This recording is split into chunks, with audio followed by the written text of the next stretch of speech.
and on earth as it is in heaven. Give us this day our daily bread, and forgive us our trespasses, as we forgive those who trespass against us. And lead us not into temptation, but deliver us from evil. For thine is the kingdom, the power, and the glory, forever and ever. Amen.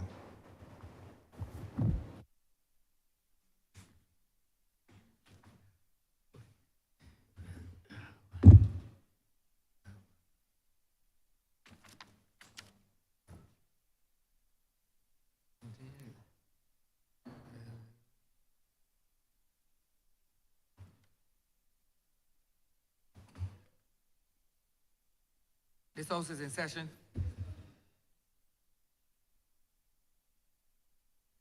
Minutes of the meeting held on Tuesday, September 12th, 2023, and Friday, September 22nd, 2023 to be confirmed.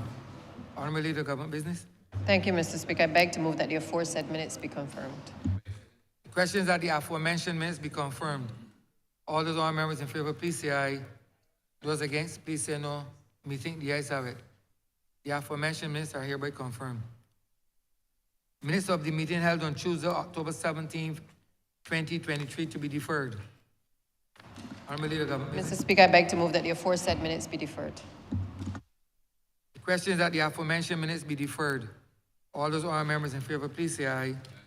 Those against, please say no. Meeting, the ayes have it. The aforementioned minutes are hereby deferred.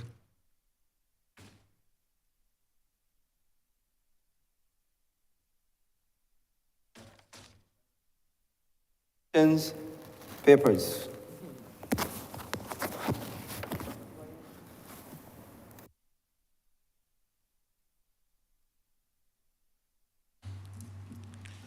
Mr. Speaker, I'm commanded to lay the non-reimbursement investment financing agreement number GRT/ER-19884-BA, digital transformation of the Queen Elizabeth Hospital.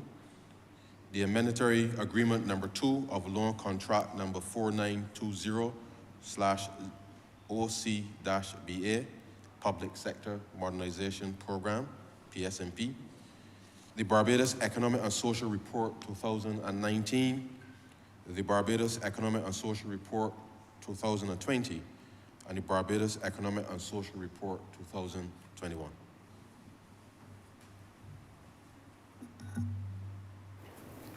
Government notices.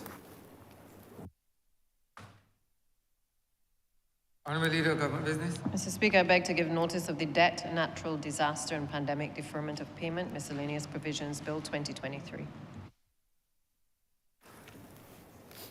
Private members' notices, notices of questions, reports from select committees, first readings of bills. Honourable Leader of Government Business.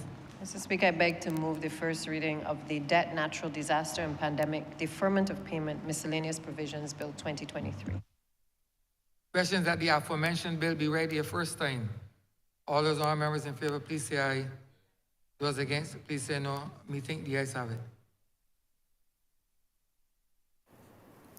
Statements by ministers, congratulatory and/or obituary speeches, personal explanations, motions for leave of absence, oral replies to questions, notices of motions for the adjournment of the House on matters of urgent public importance, orders of the day.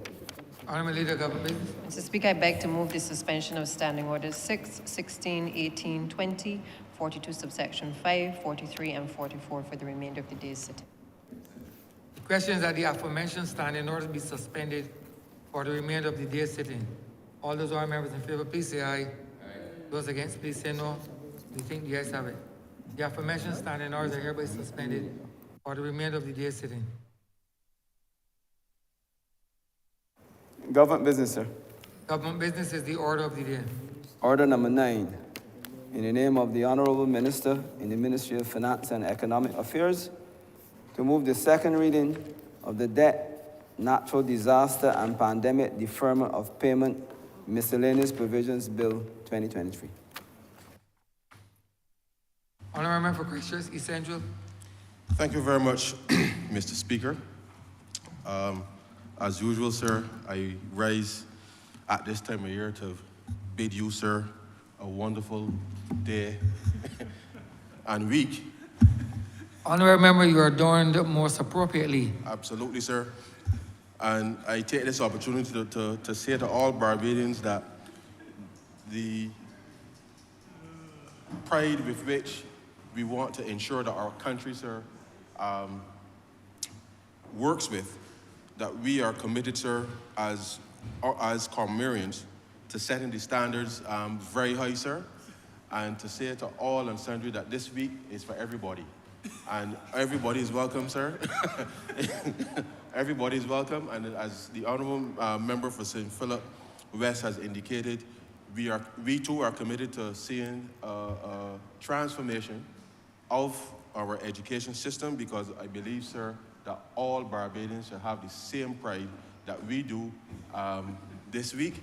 And I genuinely mean that, sir, because how we feel about ourselves determines what we do in our life. And I think that certainly the university with which we have attended, sir, sets the standard extremely, extremely high. Having said that, sir, up and on. Having said that, the bill before the chamber today, sir, is, for all intents and purposes, sir, a relatively straightforward bill before this chamber. But I'm going to take the opportunity, sir, just to update the chamber, and certainly, sir, in relation to the country, in relation to why we believe that the Brave Strong initiative, sir, has been so important, and the efforts that the Honourable Prime Minister and the Ministry of Finance, sir, we've been leading internationally with support of others, sir, to usher in the reforms within the context of the international financial architecture. But as Barbados, that we are literally, sir, walking the walk as well as talking the talk in relation to how we manage our own affairs, sir, as it relates to reforms.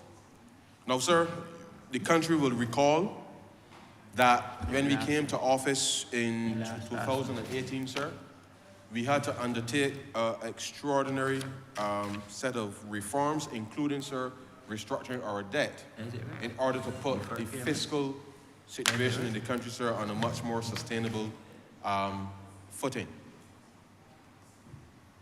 When we did that restructuring, sir, both on the domestic as well as on the external side, we included at that time, sir, in all of the restructured debt, what was then referred to as the natural disaster clause, which allowed, sir, for certainty in the event that the country was struck by a significant natural disaster that clearly would have created disruption within the context of the government and certainly the country. And therefore, these natural disaster clauses, sir, were intended to give the holders of that debt the certainty that the pause which would be triggered because of said event, sir, earthquake, a major hurricane, sir, that will cause damage to the country, that over a 2-year period that there will be the cessation of debt service, sir, to allow the country to use the resources that would ordinarily be used to pay down debt, to use those resources to rebuild. That is the concept, sir, around what we refer to as natural disaster clauses, to allow countries to be able to plan its way out of what clearly, sir, would be an extraordinary set of circumstances. Now, it is important to appreciate, sir, that in the aftermath of a disaster, when you're trying to respond to the very basic needs of persons, you're trying to provide security, sir, you're trying to provide food, the last thing that people need to be worrying about is whether or not debt, sir, will be paid. Because you would appreciate, sir, that in those circumstances, countries would typically take the decision, but you know what? You can gotta hold on because I gotta deal with these people first. And so we took the perspective that to be proactive and to signal to market participants to have faith in government's instruments, that this clause, predetermined,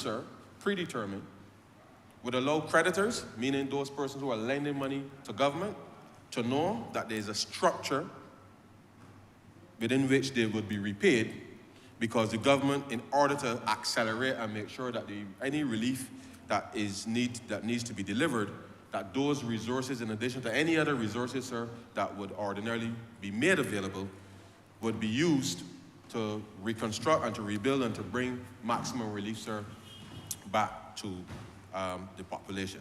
And that was the genesis, sir, of what we did with our domestic debt restructuring in October of 2018, sir, when we came to this chamber and we did the original debt holders bill, sir, with respect to the restructuring, to be able to put those the natural disaster clause in our newly issued instruments.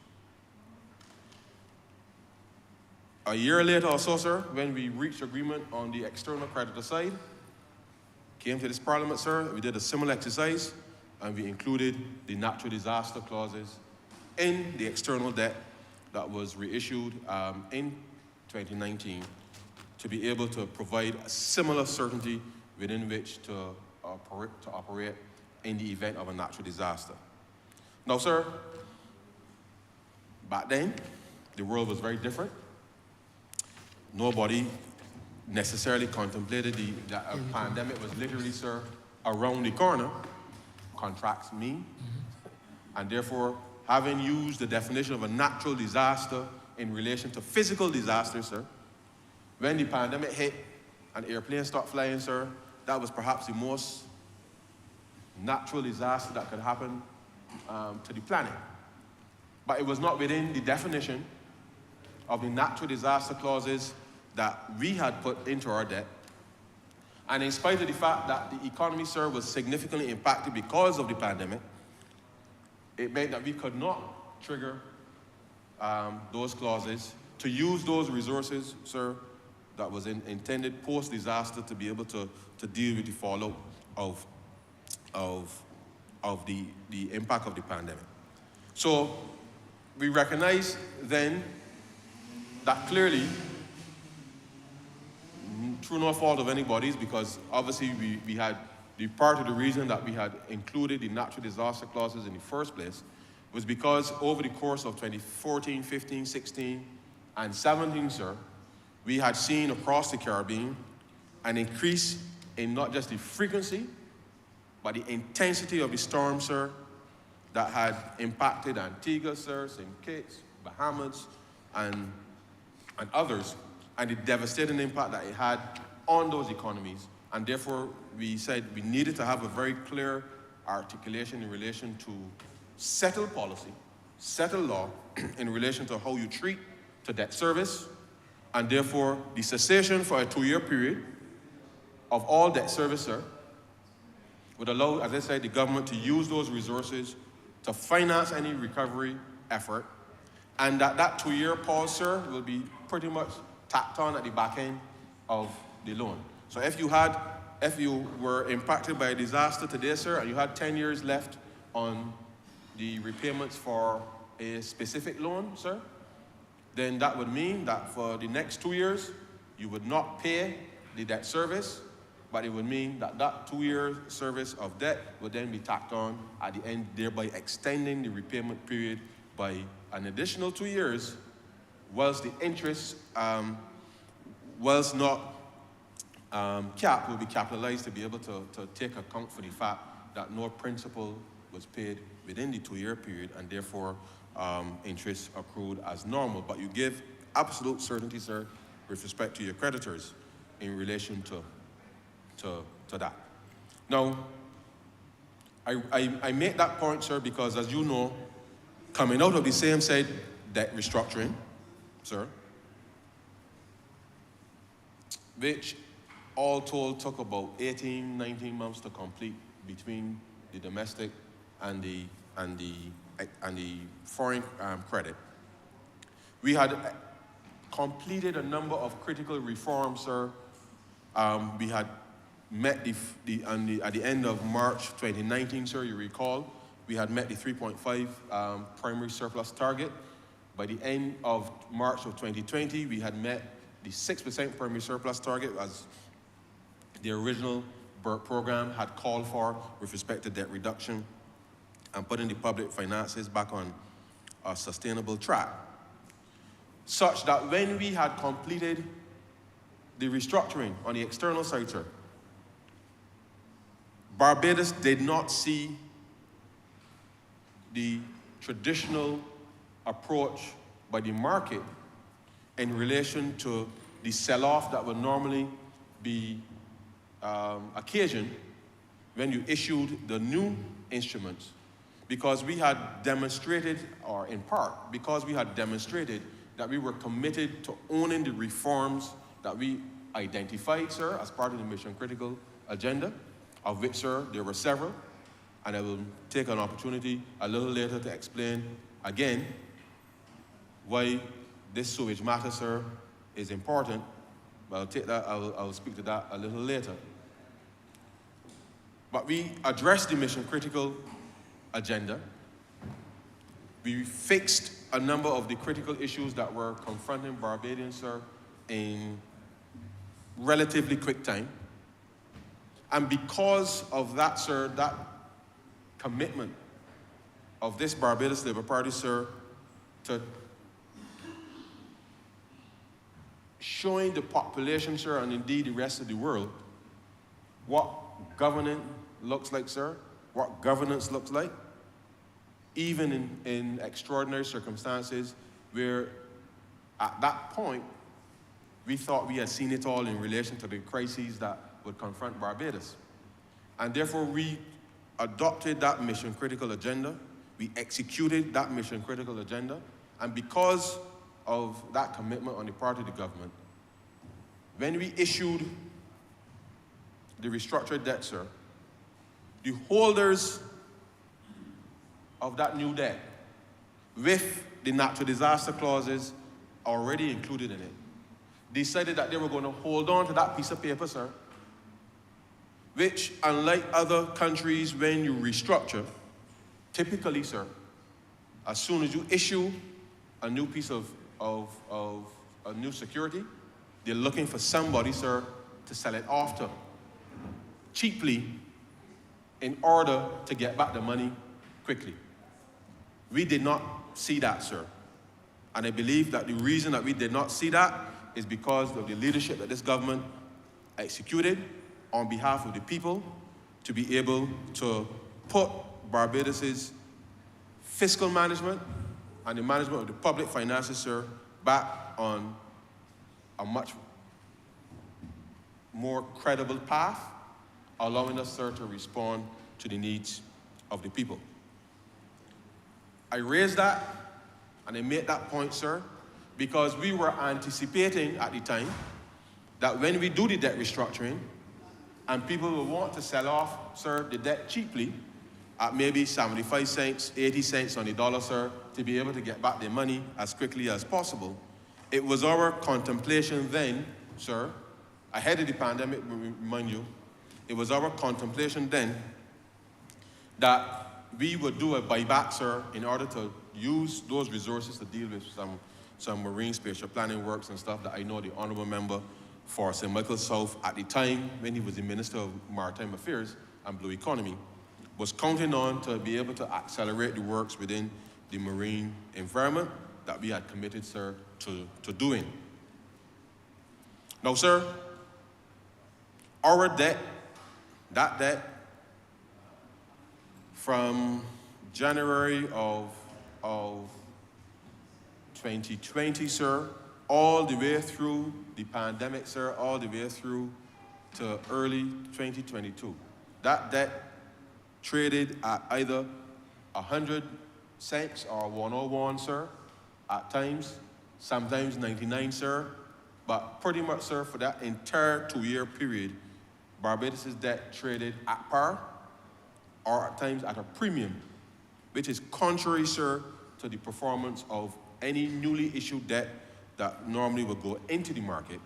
And therefore, it made it difficult for us to be able to execute the debt for nature swap as we had originally intended. And therefore, we had to find a different way, sir, with which to come up with a structure to do the debt swap. Now, I raise that particularly because, sir, when we were able to work with the IDB and the Nature Conservancy, sir, in the middle of the pandemic, sir, to be able to agree the structure for how we would free up these resources, which would ordinarily go to paying interest over the course of the newly issued debt, how we're going to use those debt savings to then spend on marine conservation efforts right here in Barbados. We came up with a structure, sir, which, as you recall, last September, I came to this honorable chamber and we passed the resolution that gave authority for the government to execute the debt for nature swap, given that, as you know, sir, once debt is on the books, sir, Parliament and the government has to pay said debt. It is the priority in terms of ranking on government's expenditure.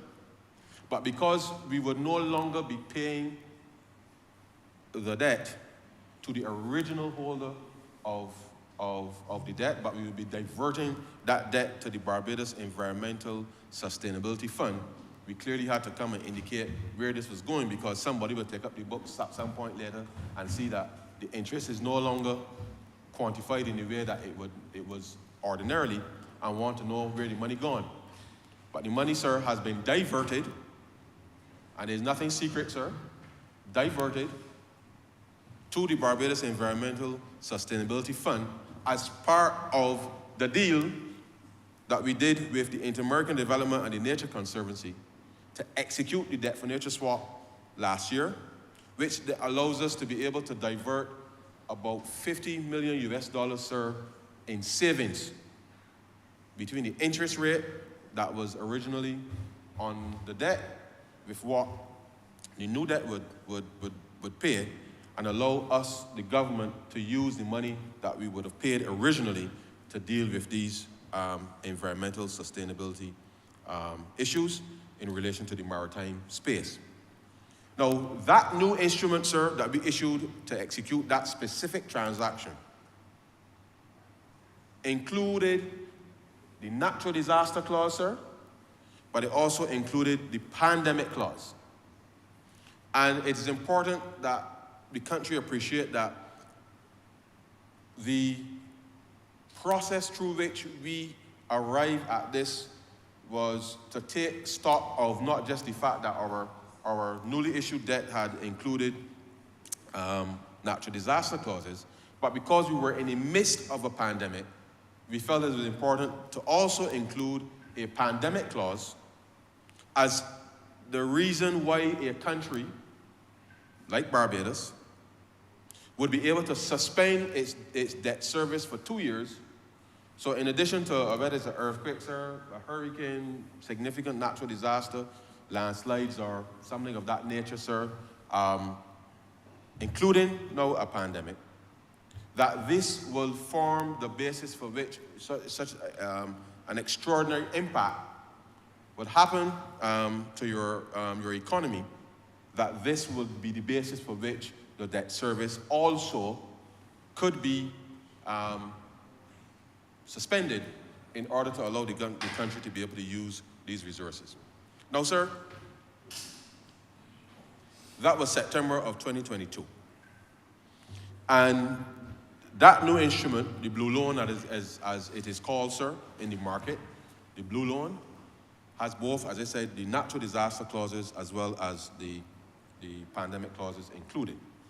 Now, you would recall, sir, that earlier this year, I came to this chamber because as we restarted the domestic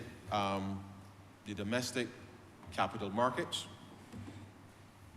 as we said that we will do, because the 4-year grace period that we had on the original debt restructuring, sir, came to an end at September of 2022.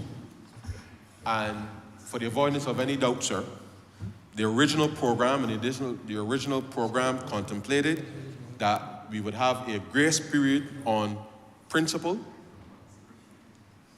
meaning we did not pay any principal on debt for 4 years between October 1st, 2018 and September 30th of 2022. And that the interest only was paid within that particular period of time. So we restarted the domestic capital market, sir, because as you would appreciate, sir, having not issued debt really, with the exception of the original boss bonds in the middle of the pandemic, having not, and that really was a private placement, technically speaking, given that that was directly focused on public servants. So it wasn't really a debt issuance of sorts in the traditional sense. But having restarted the domestic market, we came earlier this year with respect to the boss bonds to be able to include those clauses in the debt. Now, just bear in mind, sir, that as normal service resumes, sir, with respect to government issuing debt in the traditional sense, it meant reviewing the existing legislation, and rather than having to come and do haphazard amendments along the way, we agreed, sir, that in principle, that we would amend the current legislation relating to the issuance of debt in order to make sure that we are covered in the way that we should be. And therefore, it is important. That is why this particular piece of legislation is before the chamber today. I refer specifically, sir, to the External Loans Act, Cap 94D, the Local Loans Act, Cap 98, sir, the Special Loans Act, Cap 105, and the Guarantee of Loans Companies Act, Cap 96. Now, sir, the passage of this piece of legislation today will make consequential amendments to those 4 pieces of legislation that I just referenced. And we're doing it this way, sir, because, as I said, as we move forward as a country, we are sending a very clear signal that Barbados' leadership with respect to how the international financial architecture is done. We are not just advocating for things, sir, we are actually doing what we said that we will do. And this just is a part of how we show to the world that we are serious about these things. Now, I made mention earlier, sir, of the Bridgetown Initiative, and I think it's important for the country to understand and recognize that our participation in leading and shaping how international reforms can make a difference, sir, to the lives of ordinary Barbadians, sir, whether in Waterhall Land or Wharton, sir, because with the events happening, how things happen over the weekend, sir, with respect to the excess rainfall and flooding and everything that would portend, sir, that the potential for disruption, sir, and as you are a small state, we are vulnerable. So there's no way to evacuate to in Barbados, you know, sir. Like how in the US, there's a federal government, people get to evacuate upstate, out of state, wherever, sir, with ease. The reality is, sir, that there's no way to evacuate to in Barbados. And therefore, our vulnerabilities as small states are peculiar. And if we don't present ourselves to make the arguments that are in our best interest, sir, then you and I, sir, will be doing our constituents a disservice if we do not represent their interests, not just here in Parliament, sir, but as we engage constructively to bring reforms internationally that are shaped, sir, with Barbadians in mind and small states like Barbados in mind.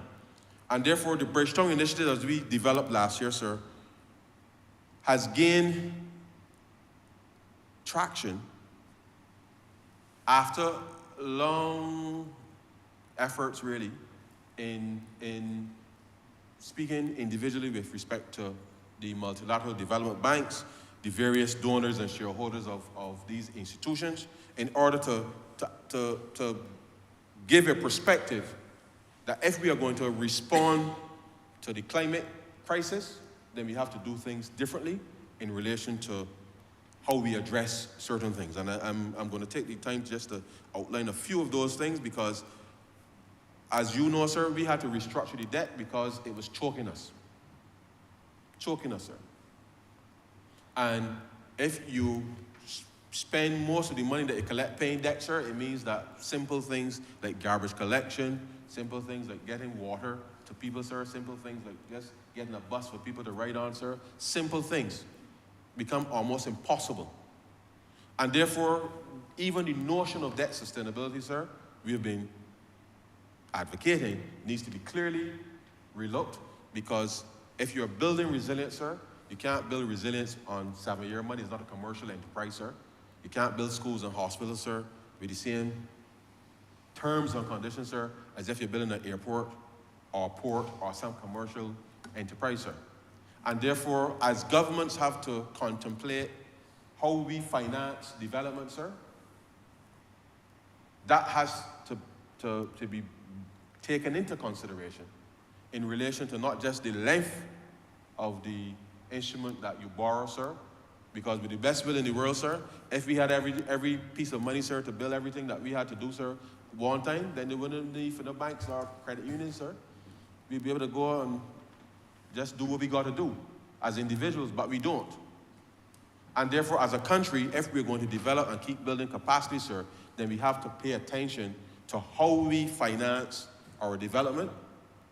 And as a small state, understanding the nature of that and the vulnerability, and I want to communicate that vulnerability does not necessarily equate to risk in the way that people may ordinarily assume. It just means, sir, that you must be able to carve out the appropriate policy space that allows governments like ours the ability to be able to respond to its people simply because you're able to develop a financing structure that allows government to do the long-term work that needs to be done without compromising, sir, our ability to enhance the lives of people. And therefore, it has been our very strong argument, which is now seeing a lot of come to Jesus moments, sir, happening globally, which we are grateful for. Not fast enough in some instances, but we are seeing things taking a turn, I think, for the better of us in the region, and therefore we must be committed to seeing it through in order to make sure that we get for our citizens, sir, what we know is really in their best interest. So the Bridgetown Initiative specifically, sir, asks for, as part of the international reform of financial institutions, the adoption of what is referred to as climate resilient debt clauses, right? CRDC, which is the same thing as our natural disaster clause, which is here in outline in this bill. And we've seen the IDB, the World Bank, and others adopting these clauses. Now, one of the things that we have criticized them for in adopting the clauses is that they say that it's only for new debt. Now, just bear in mind, sir, that if you're going to bring relief to people, especially with what we're seeing globally, then you have to give people the relief. No, you can't say, I'm going to give you relief in the future when you borrow from me. If a disaster happens today, you need the relief today. You don't say, well, I can lend you some money to get out of the disaster, and then it doesn't make sense. So we have been strongly advocating as part of our international civic responsibility in trying to effect these reforms to say to all parties, look, we got to go back to the drawing board, because it doesn't make sense saying you're going to include it in in future debt, when you're seeing around the world, sir, whether it's the floods in Pakistan, sir, the floods in Libya, we just had the earthquake in Marrakesh, sir, where the annual meetings were held. All around the world, sir, vulnerable countries are being impacted. You had the severe droughts right across Africa, sir, in relation to the impact on the economies and the like, sir. And the reality is that building resilience is going to take some time and effort, and therefore we believe that they need to go and look at that again. But let me make this very simple point, sir, because I want Barbadians to appreciate that whilst we are including these clauses here to give certainty to creditors around should an event happen, whether you will be paid, the government of Barbados, and we've made this point in all the forward that we've been in, sir, that none of us, sir, actually want to experience the natural disaster, to get debt relief. Because the horror, the disruption, the instability that is often occasioned, sir, by natural disasters is something beyond anything that money could fix, or the potential for money to fix. We actually want to build a resilience so that when the natural disaster happens, the disruption is as minimal as possible so that you can continue. So whilst we are happy that countries and institutions are adopting what is now referred to as the climate resilient debt clauses to provide for the 2-year suspension of debt service, we would actually like to see, sir, that once countries have adopted a climate action plan, and as you know, sir, as part of the Resilience Sustainability Trust, which is provided by the International Monetary Fund, we have been working with all of the stakeholders, meaning the multilateral development bank, sir, to see how they can help scale up the resources that are being unlocked under the RST to help Barbados finance its response to the climate. It is all, again, sir, part of the whole debt sustainability analysis which needs to be done because, as you know, sir, when we started this journey, our debt target was 60% by 2033. When I stood over there, sir, and did the debate from that side. The pandemic came, sir, and through the discussions with the fund, we agreed that it no longer made sense for the debt target to remain at 60% of GDP by 2033 after you've gone through a pandemic that took literally 2.5 years stuffing out the reserve. And therefore, you needed to make the adjustment to be able to ensure that the program remains credible and actually capable of delivery, and therefore we adjusted the debt target to 60% by 2035. Now, since then, sir, as you know, the war start, cost of living have gone up. And incidentally, sir, as I mentioned earlier, it is only when the war started last year, sir, in February, that we saw our external debt being traded. It went down as low as 89 or 90, sir, at some point, and then subsequently come back up because the war created uncertainty globally. Interest rates started to rise globally, sir, and therefore we saw the debt being traded at below par for the first time, sir, since we reissued, for the first time for that length of time, since we issued the new debt. And therefore, you must appreciate, sir, that liability management as part of how government is able to unlock resources is going to be a critical part of how governments are able to build resilience.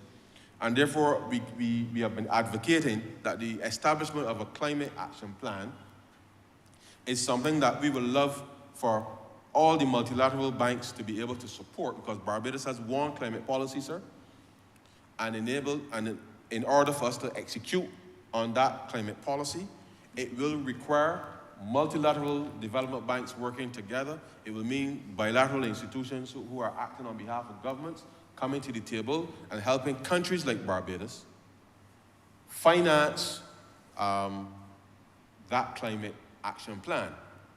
And as part of that climate action plan, sir, we believe that part of the solution really is to trigger these natural disaster clauses or climate resilient clauses. Trigger it proactively, sir, to build resilience, not necessarily post-disaster, because the disasters will come. And it's premised simply, sir, on the fact that when you have to rebuild after disaster, sir, it's more expensive. It's more expensive than if you build the resilience, sir, up front.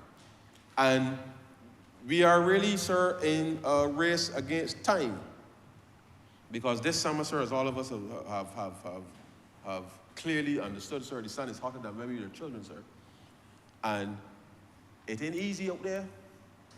The farmers, sir, the farmers having a hard time, sir. Barbados is self-sufficient in chicken, sir. And you know, sir, heat and raising chickens is not an easy combination, sir. Not an easy combination. So this climate crisis is more than just about weather systems, sir, and the like. We Bajans, sir, like chicken bad. And if our self-sufficiency, sir, in chicken is impacted because outside getting a little too hot, sir, then you understand that this is multifaceted, and therefore we must find the appropriate solutions, sir, in order to ensure that, one, whatever comes our way, sir, that we have the capacity as a country to be able to respond and to find the right solutions in order to get ourselves through.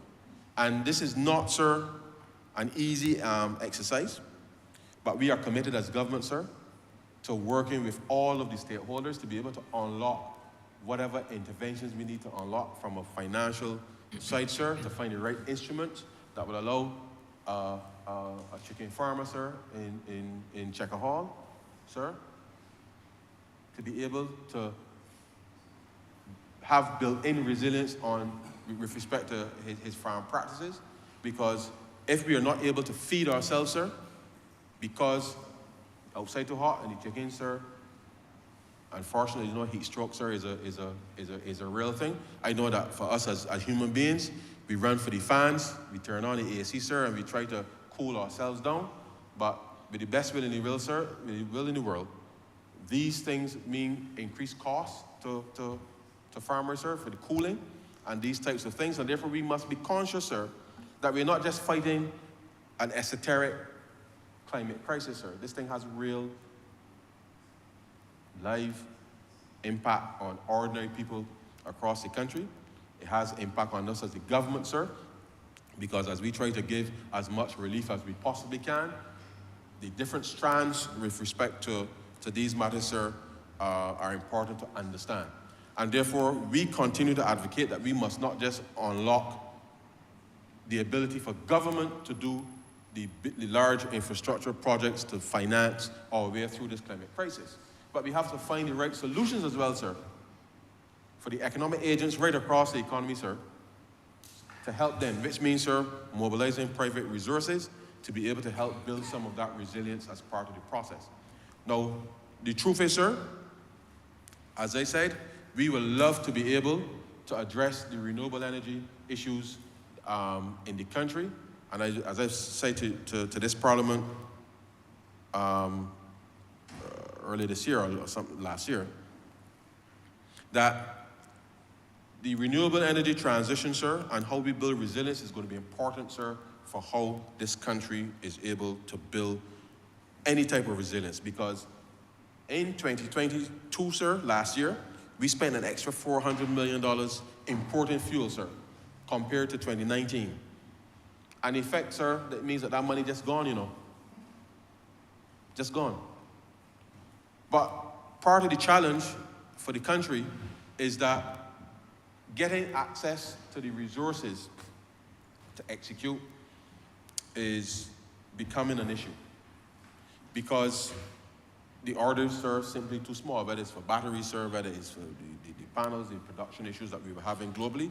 And one of the areas that we've been advocating as well, sir, as part of the Bridgetown Initiative, is to ensure that small countries who need or who develop their climate action plan, that we need special and differential treatment, and I'm looking at the member for St. James South, because this is a matter that we've been arguing for since the WTO has been formed, that small states, sir, need special access in order to help us build this resilience.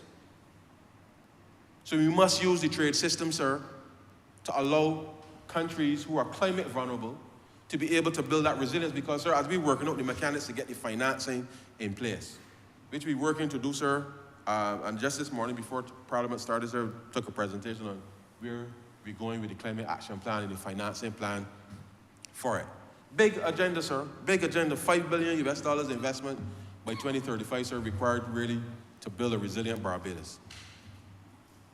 Part of that, sir, because of our limited debt space, we have to find creative ways in order to be able to get that done. And we believe the government will be able to do about a third of that, given the capital investment that we've said in BERT program that we will do over the next 5 to 10 years of about $500 million per year on average, sir, on average, in public investment.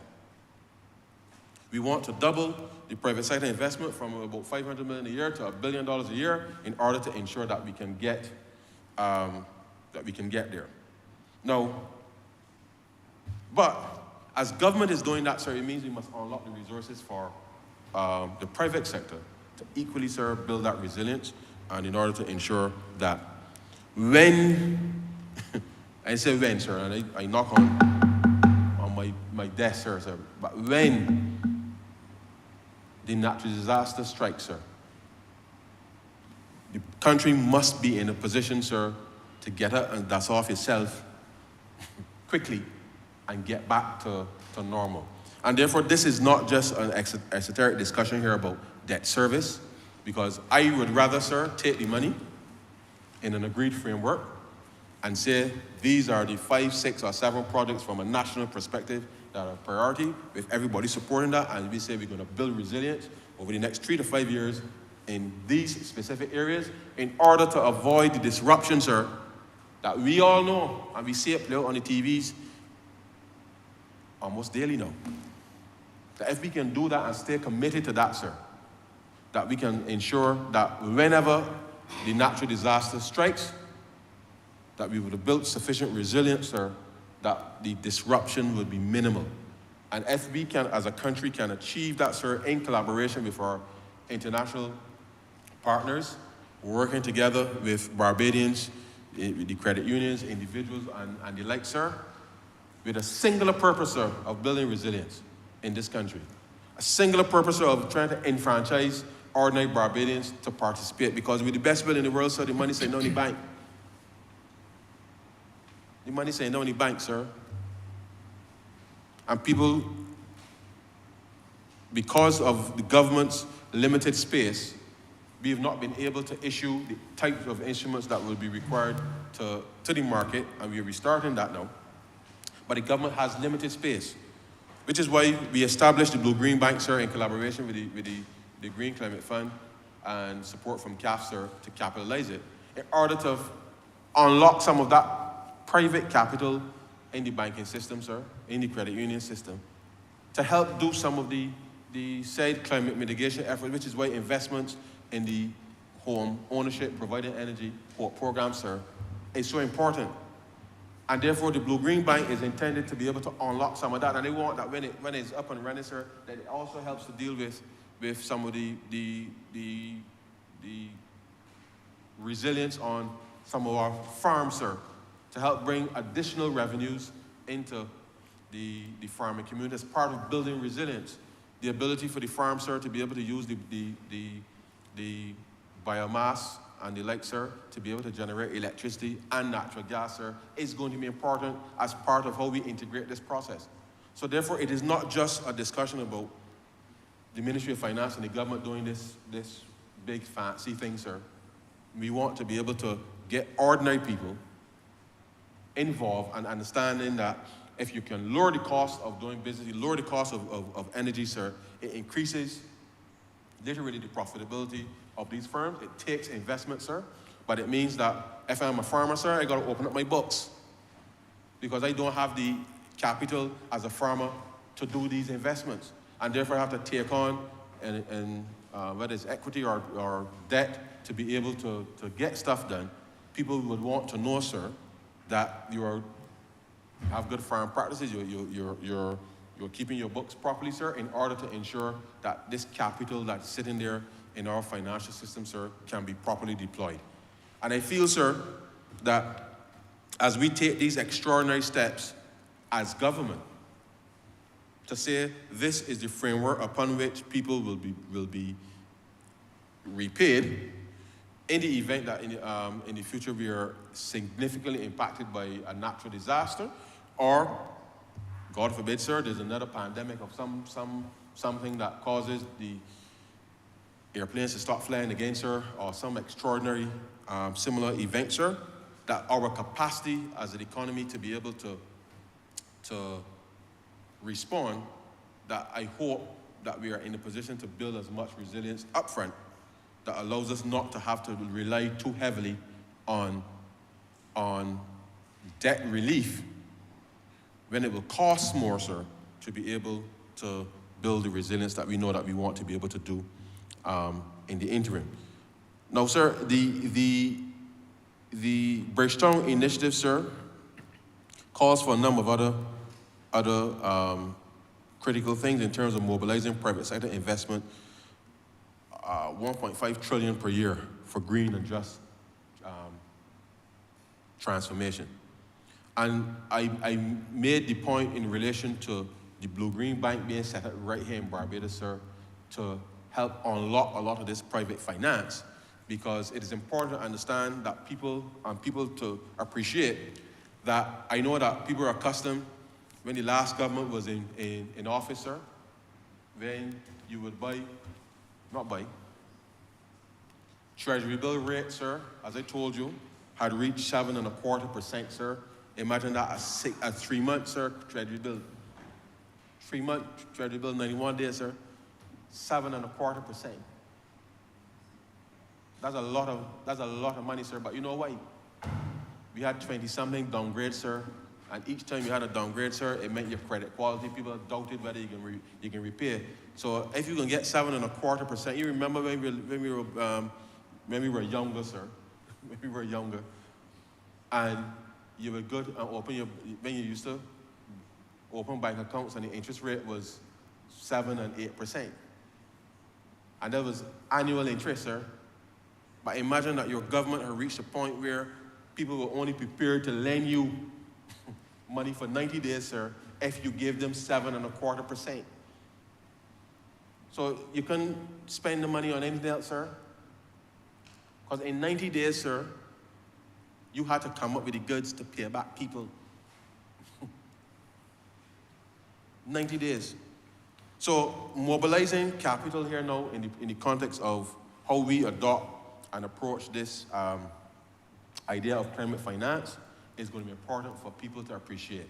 Building resilience, there's a return on investment, but it can be short-term in a way that people appreciate.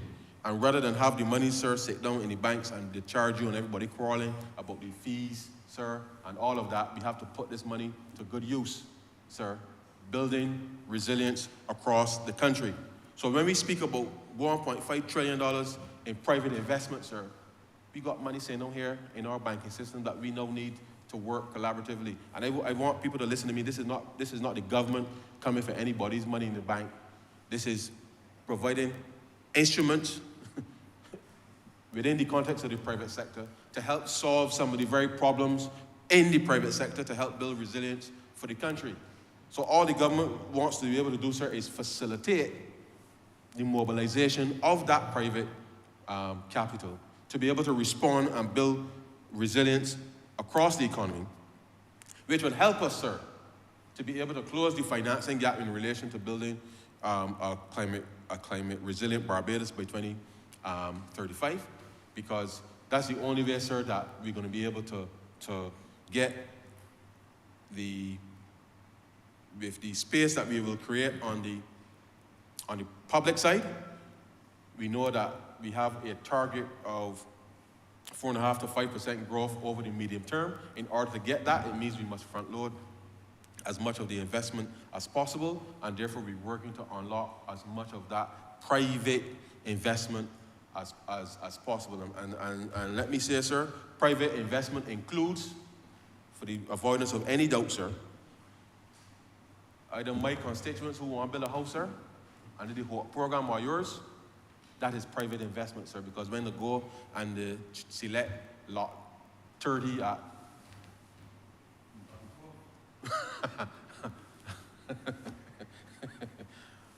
lot 30, sir, wherever they choose to go, they go to the financial institution and they borrow the money, sir, and they unlock that investment.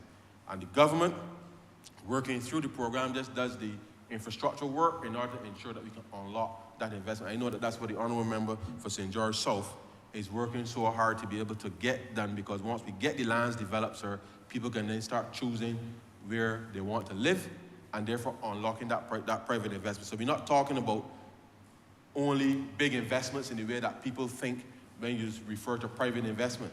So in that way, sir, we get to deal with the provision of climate resilient homes for Barbadians.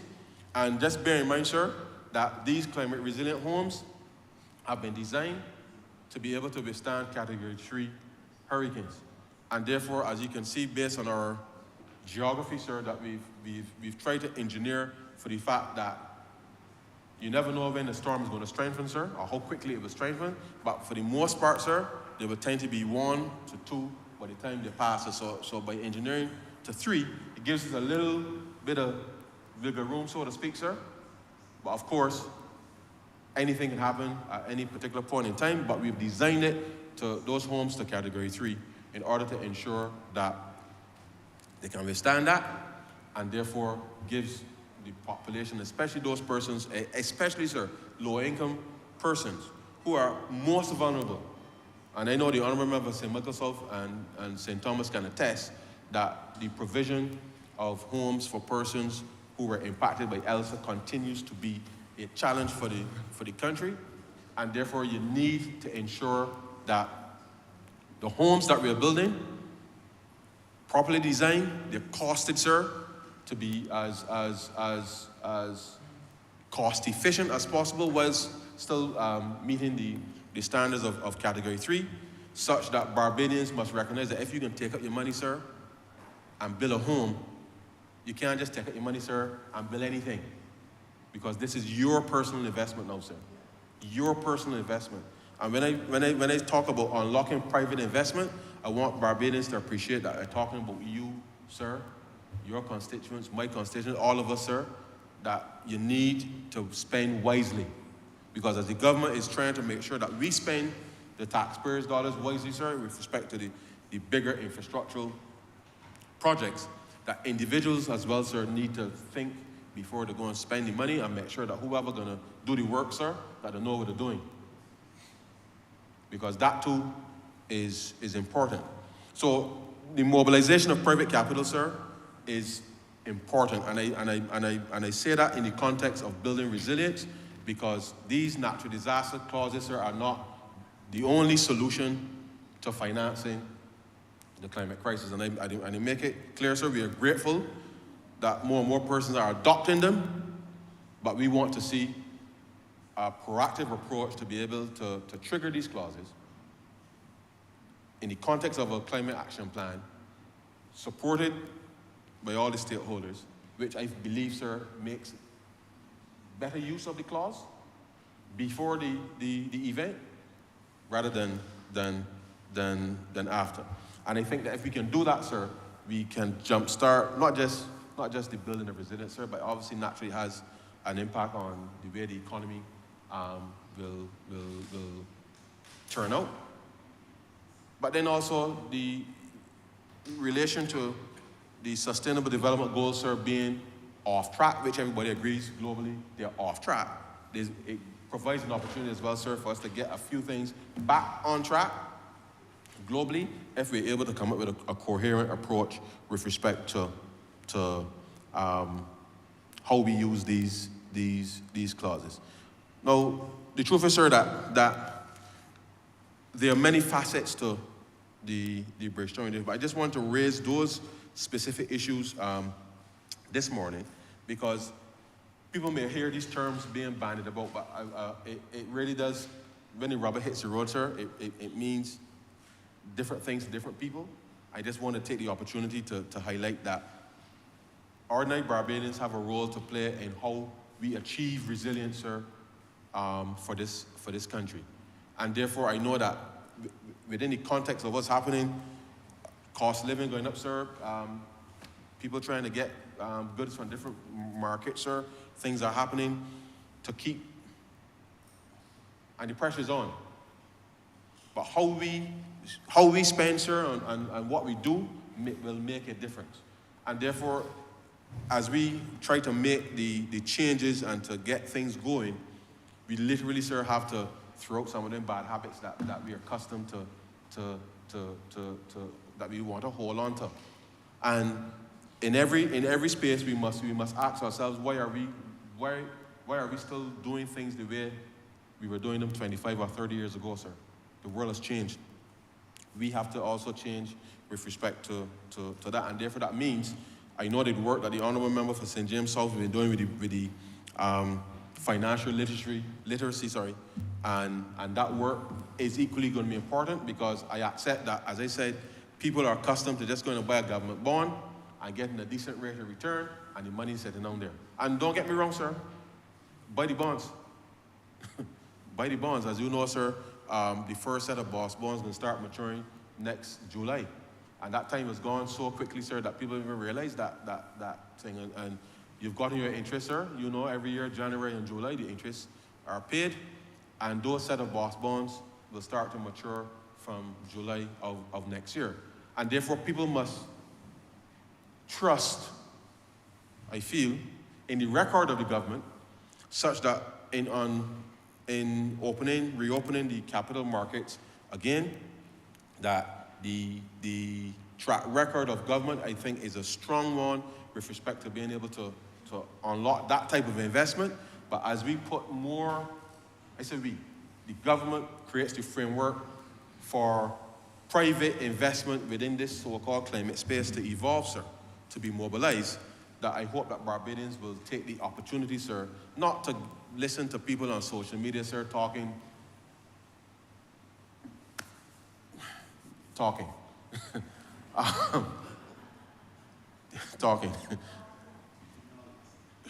Yes. Please, we have to remain focused, sir. And if we allow ourselves to be distracted by noise, then we will not build the resilience that I know that Barbadians are capable of achieving. And I know things are tough from the perspective that we are being bombarded, sir, daily by a lot of bad news. Daily, globally. If you live in this world today and you spend too much time on social media, sir, I swear to God, your mental health might be shot.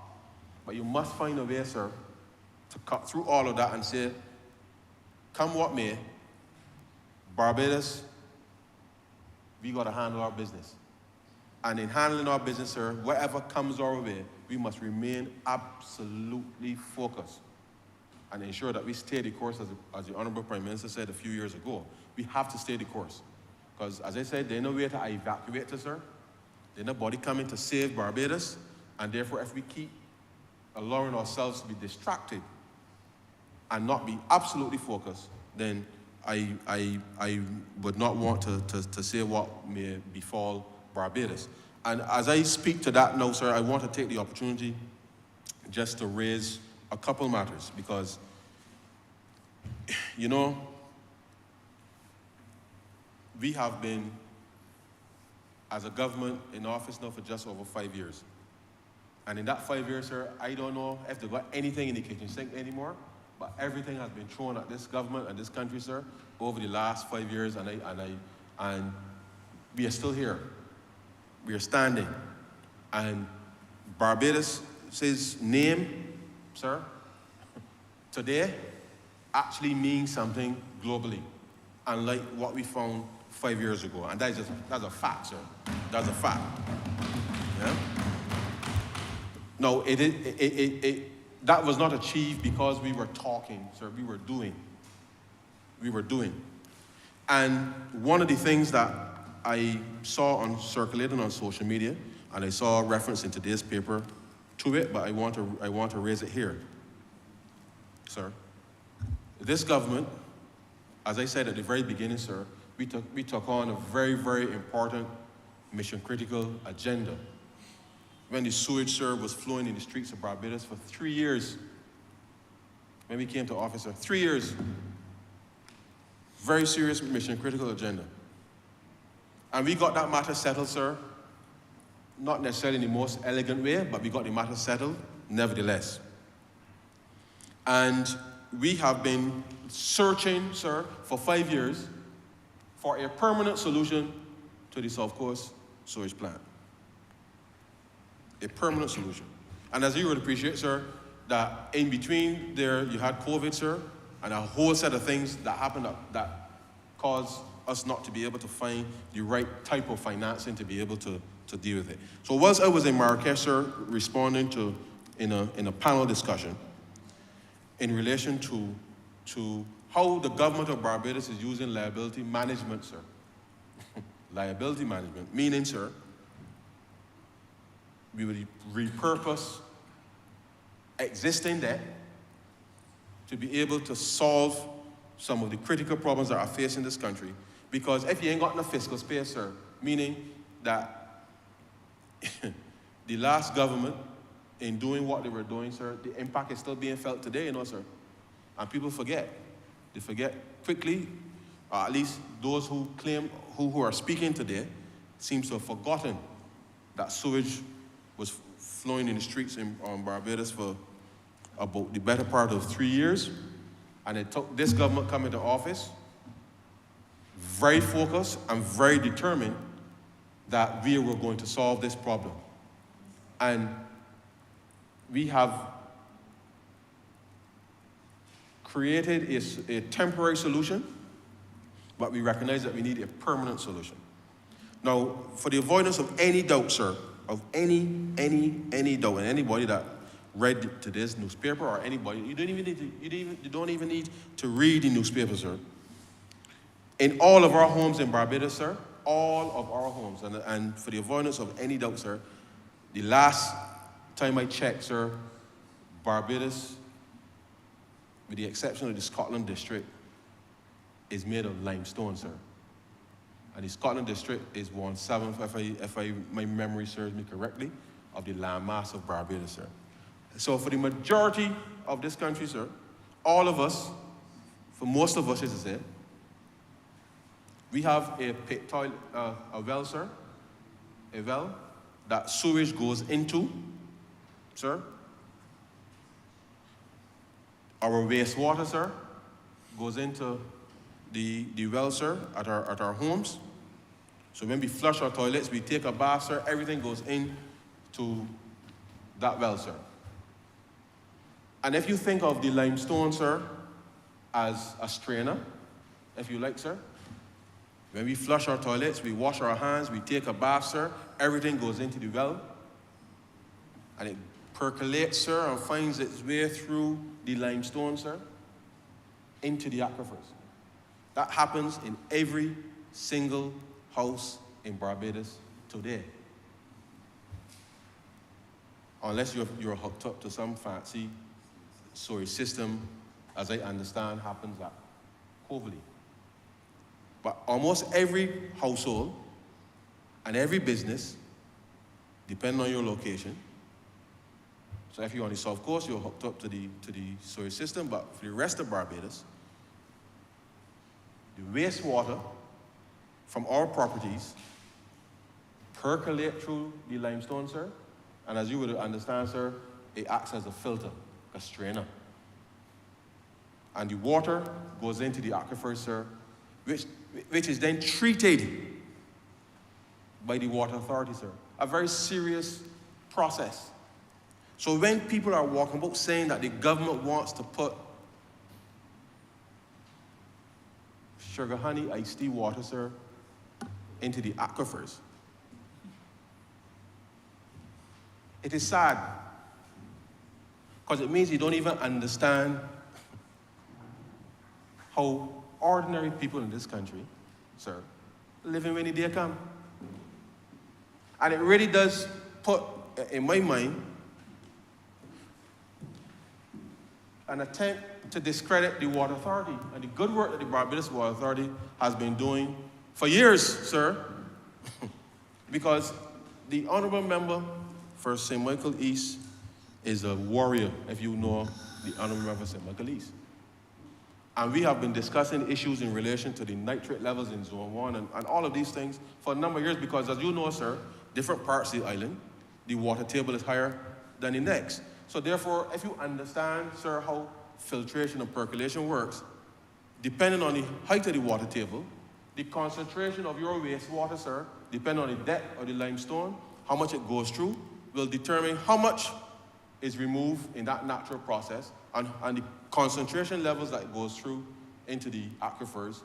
But it doesn't matter because the Barbados Water Authority, sir, every single day extracts water from the aquifers in Barbados, sir, treats that water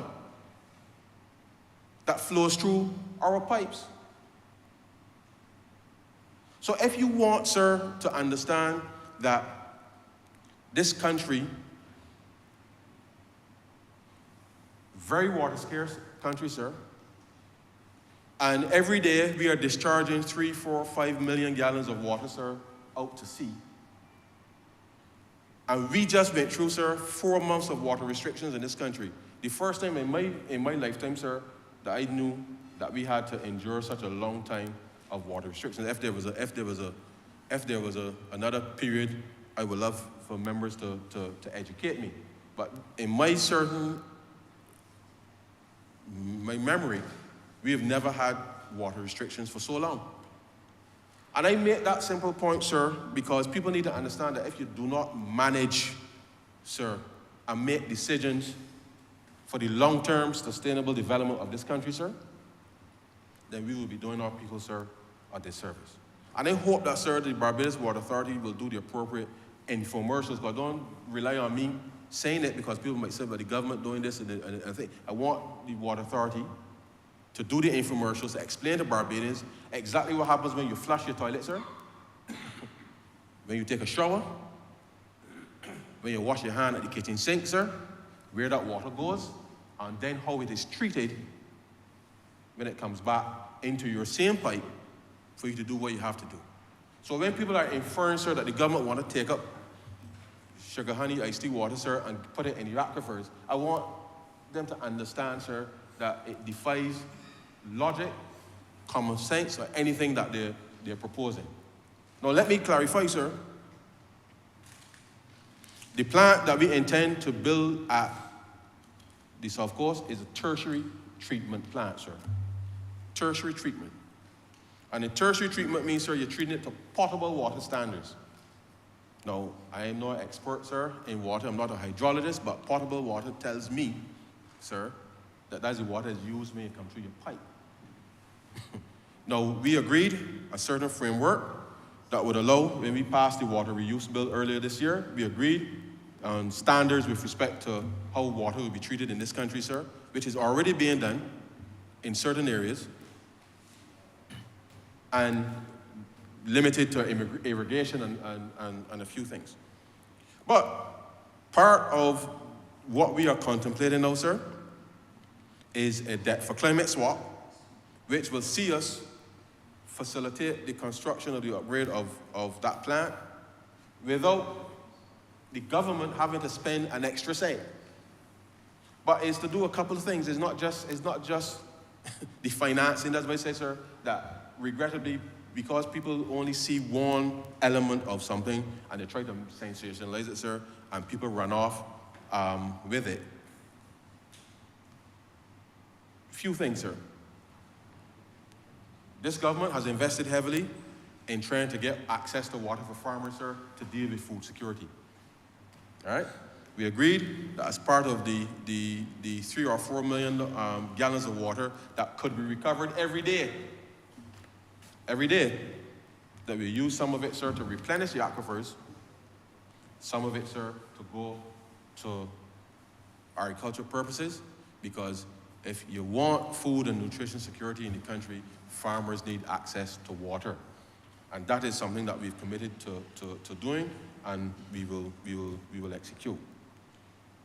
Thirdly, sir, you would recall the issues of the discharge of this said sewage, sir, in the Graham Hall swamp that caused issues related to biodiversity and the way the swamp was being managed. The swamp is not necessarily fully back to where it was prior to when the last government dumped the sewage in there indiscriminately, allowed it to go in there indiscriminately. And that is part of what we will see some benefits with respect to the upgrade of the plant, in order to allow us to be able to say that we are making every effort to restore not just the mangroves, but the biodiversity and everything that's there in a reasonable and sustainable way with respect to how we manage those very fragile resources in that ecosystem that's there. Fourthly, sir, whilst the discharge out to sea has been going on now for the better part of at least 20 years, sir, by being able to treat the water to potable standards, sir, and reuse it, it would mean that the marine area, sir, will be enhanced over time, because we will no longer be pumping sewage out to sea in the way that we have been doing. And therefore, this is not even so much a financial transaction. It makes sense financially, but this is going to solve multiple problems, sir. And therefore, I will ask Barbadians, and as I said, I will on the issue with respect to the Water Authority, just put the infomercials out to explain to Barbadians exactly what happens today.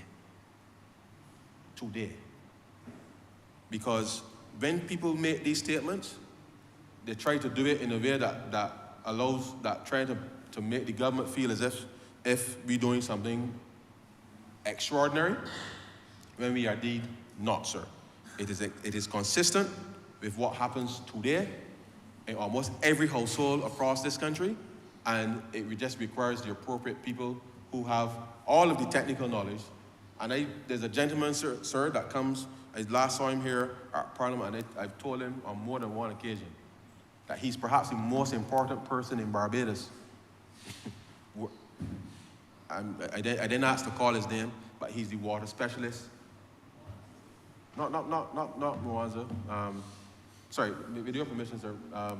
Mr. Eiffel, who deals with the actual testing of the water at the reservoirs to make sure that the treatment is of the standard that people expect.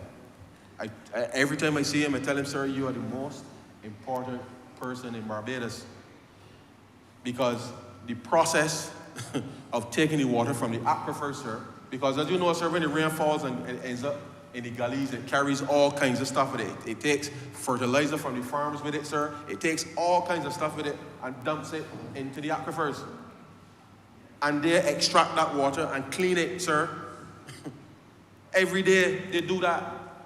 Test it to make sure that the water that leaves the reservoirs meet the standards for us to consume. And therefore, this is nothing to trifle with, sir. This is serious business. And therefore, I would like those people to do the appropriate infomercials, because these are Bajans, you know, that working every day to make sure that whenever we turn on our pipes, sir, that we know that the water that is there is usable. Now, I know people will say, you know, they got brown water and you got all these other things. They're fixing the pipes in order to deal with that. But the reality is that if you take clean water and you run it through a nasty pipe, then the water can be nasty. But the water that's going in is hence. So I'm just making the point, sir, that you have Barbadians working every day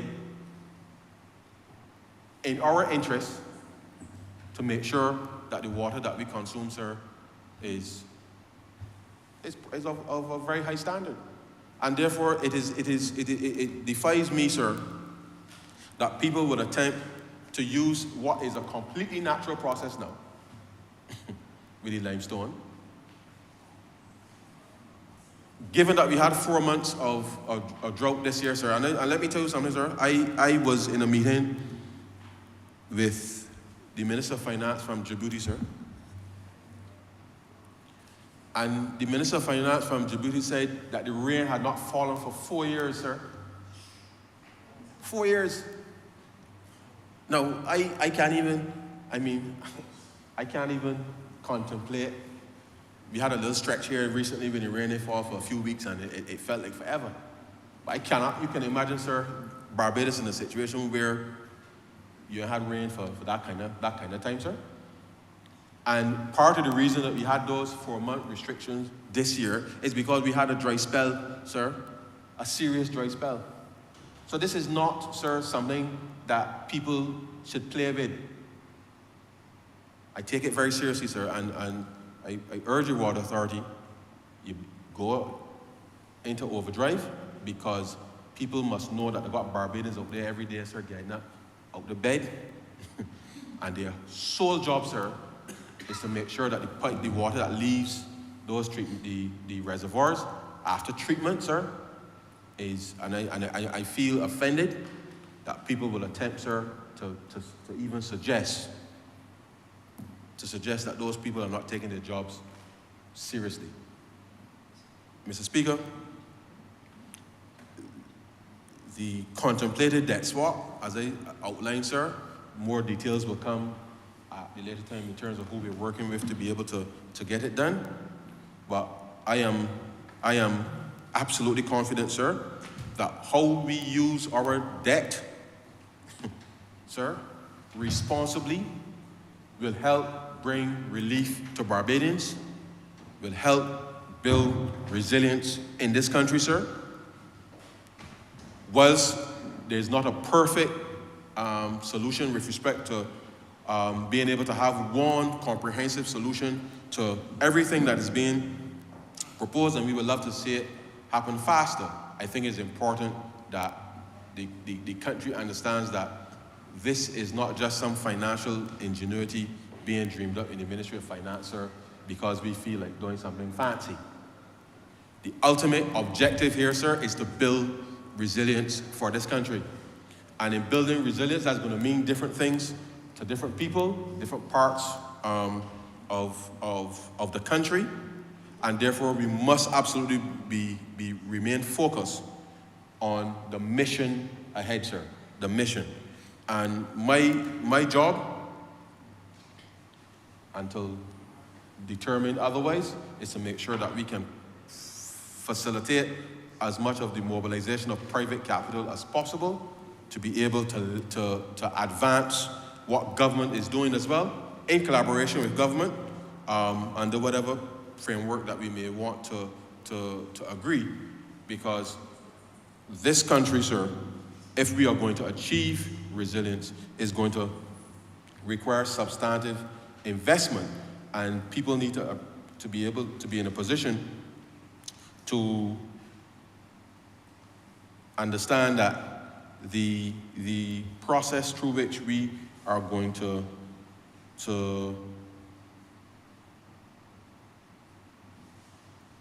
the process through which we're going to integrate and have this carefully managed climate action plan is part of what this government had indicated in relation to our Roosteries initiative, that everything, sir, in this country is connected.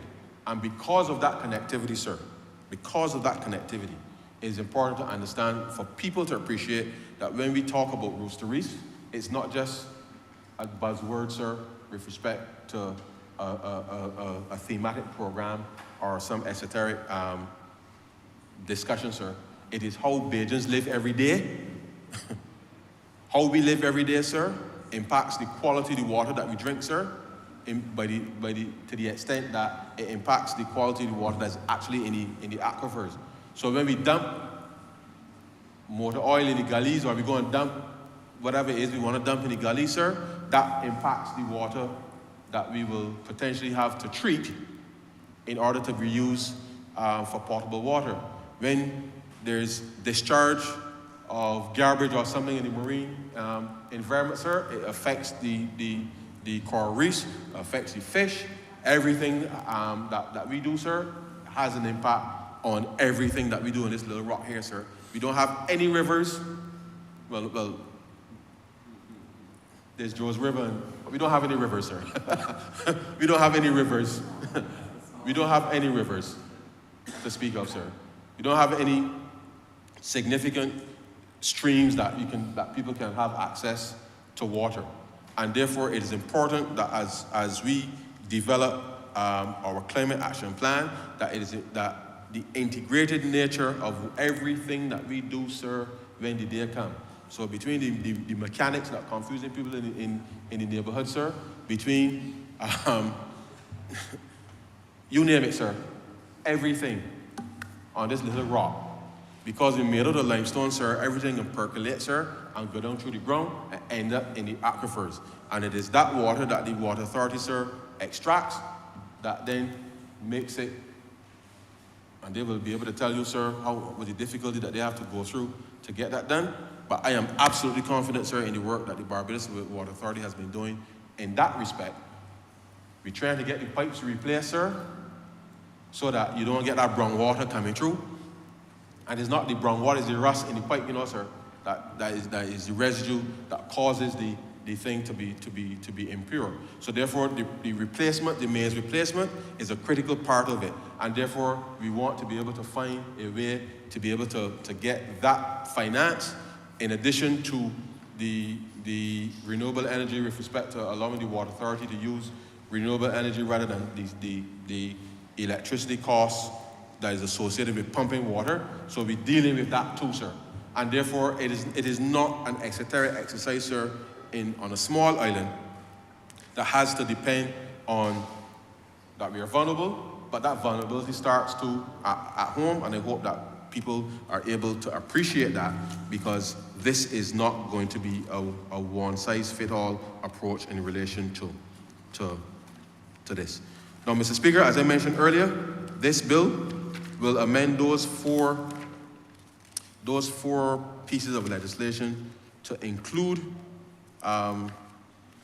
these natural disaster and pandemic clauses that will defer the payment of debt for 2 years in the event that there's a significant natural disaster that triggers the policy from CRIF. I have to get I'm awaiting the preliminary report, sir, from CRIF to determine whether or not we will get a payout for the amount of rain that fell in Barbados over the weekend. Based on what I saw, certainly in my own constituency and across Barbados, I don't see how we do not, and that will help go a long way for helping to bring some measure of relief, at least from a government finance perspective, to be able to look at that. But as I said, sir, it's the External Loans Act, the Local Loans Act, Special Loans Act, as well as the Guarantee of Loans Companies Act in relation to this bill in terms of the consequential amendments that will be had in relation to the inclusion of this. So going forward, any debt that is issued under those acts will automatically have these clauses in the contracts, therefore allowing creditors to know that this is the framework within which it is being done. One thing I should mention, sir, before I wrap up, is conclude, sorry. You will notice, sir, that there was not the inclusion of treasury bills in the suite of legislation.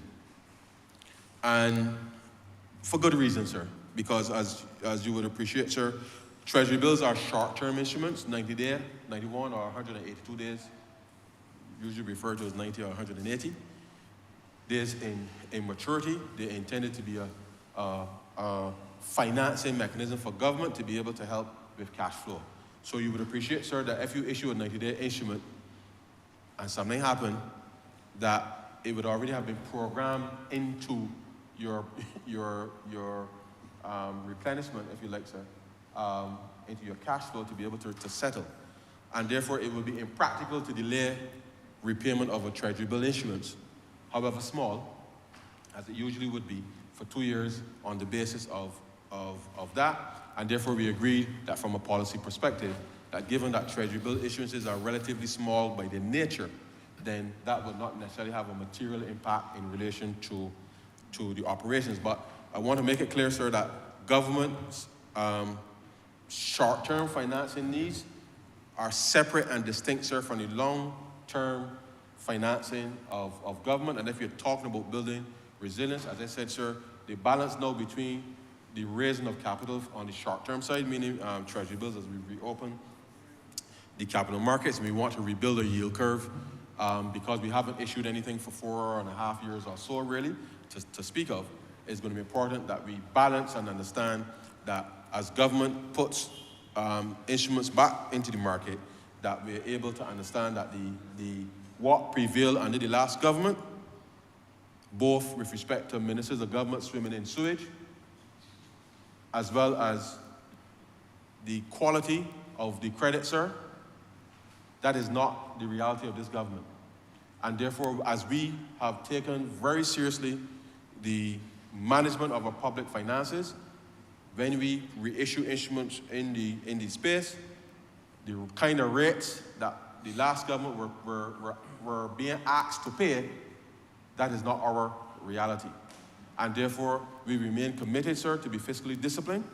And as we are responsible with respect to responsible stewards of the public purse, that this bill today, I know, similar to what we did in 2018 and 2019 when we restructured the debt, that the same confidence, sir, that the creditors at that time, having seen what had happened in the previous administration, recognized that this government had a very clear plan that it was executing with respect to bringing respectability and some level of pride, sir, back to the management of the country's affairs. And I believe that in 5 years, sir, that we have been able to do that and more in the face of some quite extraordinary challenges. So this bill, sir, was focused narrowly on the potential for disruption and how we will solve what would be a disruptive event in our events with respect to what happens in the normal course of life in Barbados. We are confident, sir, that our history with respect to the public policy that we've executed under the BERT program, the first iteration of the BERT program, and the second iteration as we recalibrated after COVID, that this bill is consistent with our very strong advocacy for the uptake of the climate resilient debt clauses. This now includes not only natural disaster, but also pandemic clauses, sir.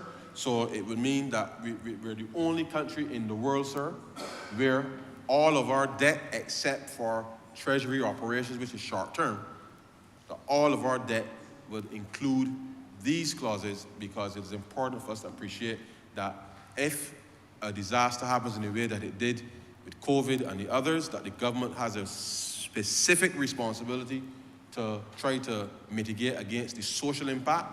Creditors will not be disadvantaged because all of our debt right now, sir, unlike before, all of our debt is amortizing, which means, sir, that we don't wait until the end to pay off the principal.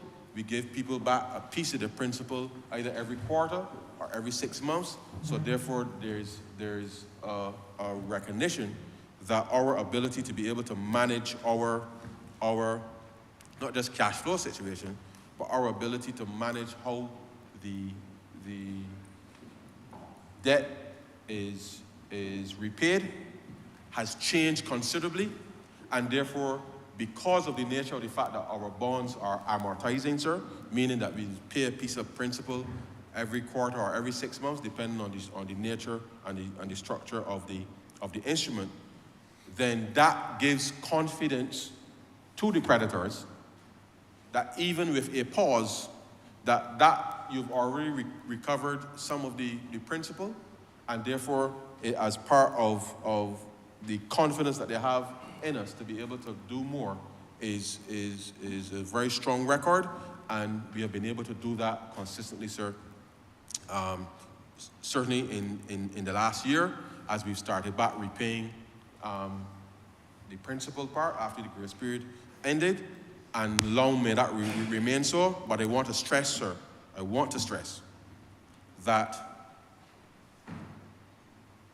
whilst these clauses are important for certainty to the creditor, we really do want, in the context of what is being crafted internationally, that countries can focus and use whatever resources we have available to us to build resilience rather than having to build in a post-disaster environment, because the type of disruption and social instability that naturally accompanies natural disasters make it much more difficult for countries to be able to recover.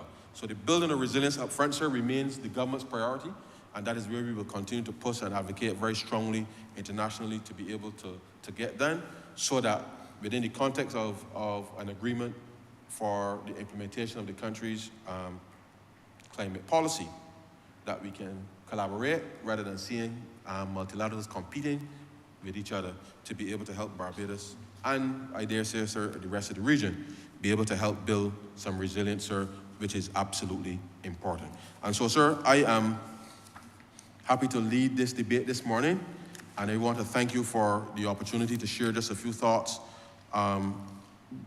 tangentially related to what government's overall policy is in relation to liability management. At the appropriate opportunity, sir, I will come back to the Parliament as always, because as I said at the very beginning, anytime you are making a change to, I suppose, the terms and conditions in relation to what is settled debt payments, we will come here, sir, and we will do the appropriate resolution to give effect to that. But liability management, as well as working with other multilaterals to scale up the resources that we have access to under the Resilience and Sustainability Trust, is going to be important, sir, to helping the country build that resilience and to help us mobilize the private capital that is required to be able to close the financing gaps as identified in the Climate Action Plan. And so, sir, with those very few words, I beg to move that this bill be read a second time. I'm obliged to you.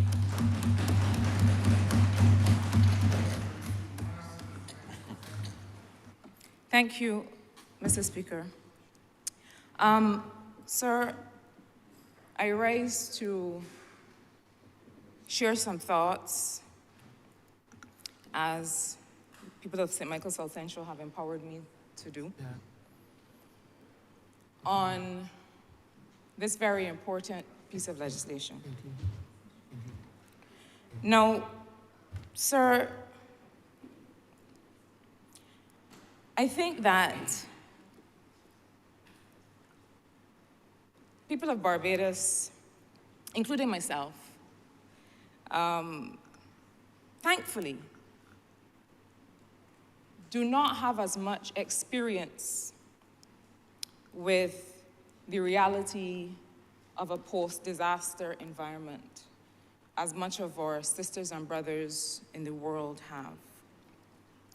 I recall, sir, that, and it's interesting that today is UN Day, and when I was working with that organization, one of the things that it fell to me and my team to do was to be able to respond in post-disaster scenarios, to be able to go into some of the countries in the region for which we were responsible at that time, countries of the Eastern Caribbean, to carry out something that was called either a damage and loss assessment or what was called at the time a post-disaster needs assessment.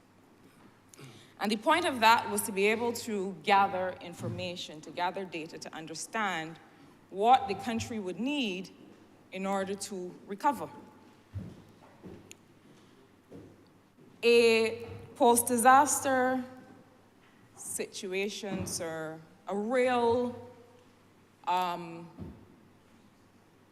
post-hurricane scenario, post-earthquake scenario, as those of us who were on the ground after the unfortunate circumstances in Haiti some years ago, since which there have been others, is one that is extremely chaotic.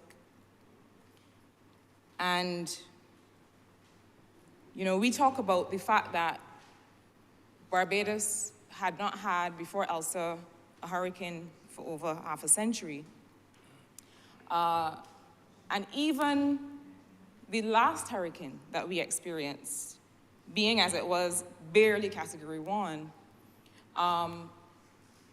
perhaps did not give us, and we're glad that it didn't, because that is perhaps the kind of experience we don't want to be able to boast about having. But certainly, if we have any relation, as we do, as we must as part of CARICOM, to our sisters and brothers in Grenada, in Jamaica, in the Bahamas, in Dominica, we understand and we hopefully begin to appreciate that on the ground post-disaster, things can, as my godchildren would say, get very dread. You have issues of safety and security.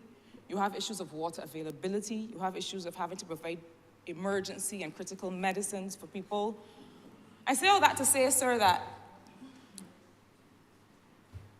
when a disaster hits and has passed, the work now begins. And there are so many concerns to address. A country, a government, the people who are trusted and empowered to take care of a population, to respond post-disaster, needs to have the space to make certain decisions. That is what this legislation is about. You know, we heard from the member who led that this is a series of consequential amendments. We see references to deferral of payment and the fact that lenders have to be notified about deferral of payment. All of those things are true. That is the technical manifestation of what must happen.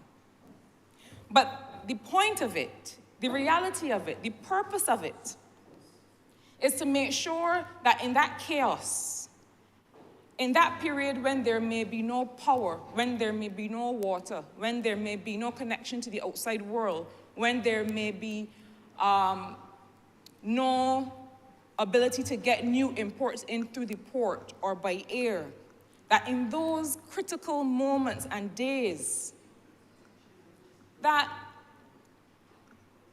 a government, a minister of finance, a minister responsible for disaster, is able to say, look, we know that we have money that we can spend on securing our population that we do not have to then spend on repaying debt.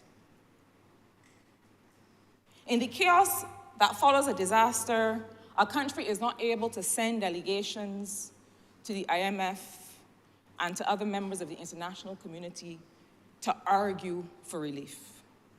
In the moments that follow a natural disaster, a country needs to have the wherewithal and the space to be able to understand what are the critical decisions that it has to make. A couple years ago, one of the things that we argued for in international conversations was this idea of predictable liquidity. A government needs to know how much money it will have at its disposal after a hurricane, after an earthquake, after whatever disaster, to be able to respond. As a part of those discussions at that time, sir, there was this notion that humanitarian assistance would suffice. And it came up in the context of the loss and damage discussions that just broke down internationally. But this notion that we could equate loss and damage response to humanitarian assistance. And I said to colleagues, including those who were representing the US at the time, in that room, that humanitarian assistance cannot get all of my utilities back up. Humanitarian assistance is meant to get food and medicine and water and safety to a population. Humanitarian assistance cannot make sure that I have a 48-hour turnaround time to get internet connectivity back, to get light back, to get water back.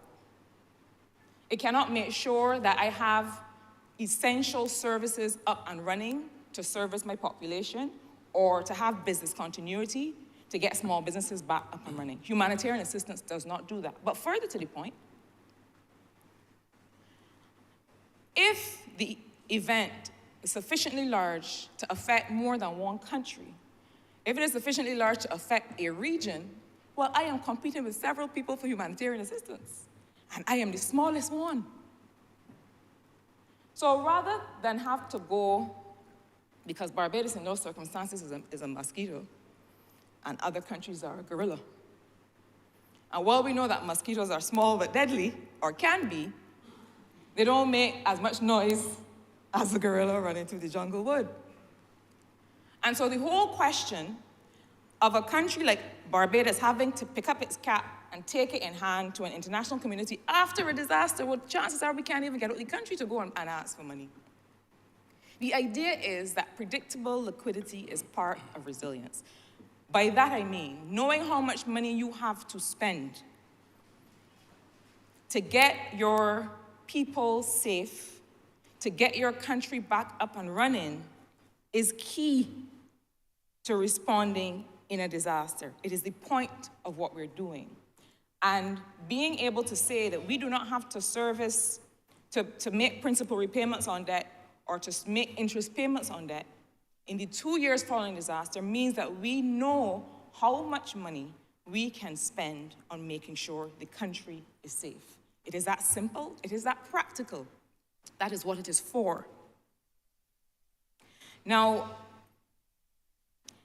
the member for Christchurch East Central talked about what triggers these natural disaster clauses and these pandemic clauses. And one of the things that I noted in reviewing the consequential amendments necessitated by this bill is that it would have to be that the Caribbean Catastrophe Risk Insurance Facility, what we call CRIF, that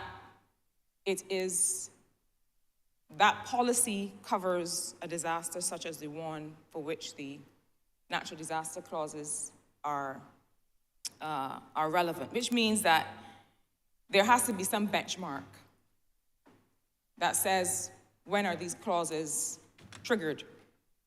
And as the member said, that is important because just like we need predictability, the lenders do as well. And if we don't have some predictability in when can we say that these clauses should be triggered, it would mean that lenders don't feel as if they have safety or security at the time that they are lending. And so that's why that's one of the things that is important. I do believe that the role and the role of CRIF in putting the region in a place to be able to respond responsibly to disaster, the role of parametric insurance, which is what CRIF provides, is one that can be strengthened. And I do recall there were some conversations started some time ago because really parametric insurance, and I want people to understand because there are people who will say, well, we are covered by CRIF. Parametric insurance really is, I don't even want to say a drop in the bucket. It really cannot even begin to cover the scale of repair and restructuring and rebuilding that is needed after a disaster. Many countries like Barbados have, like Barbados, a single main hospital. If your single main hospital is lost in a hurricane, a parametric insurance payout of $3 million certainly is not going to do it. And so while there's a role for that kind of insurance, these kinds of clauses are necessary so that the money that would have been paid, had been directed to servicing debt, can now be used to keep people safe and fed and productive again. But the Honourable Member for Christchurch East Central made reference to some things that I think are very important. And that is, one of those has to do with the issue of when these clauses are triggered and whether we don't need to have this predictable liquidity in order to build resilience in the first place.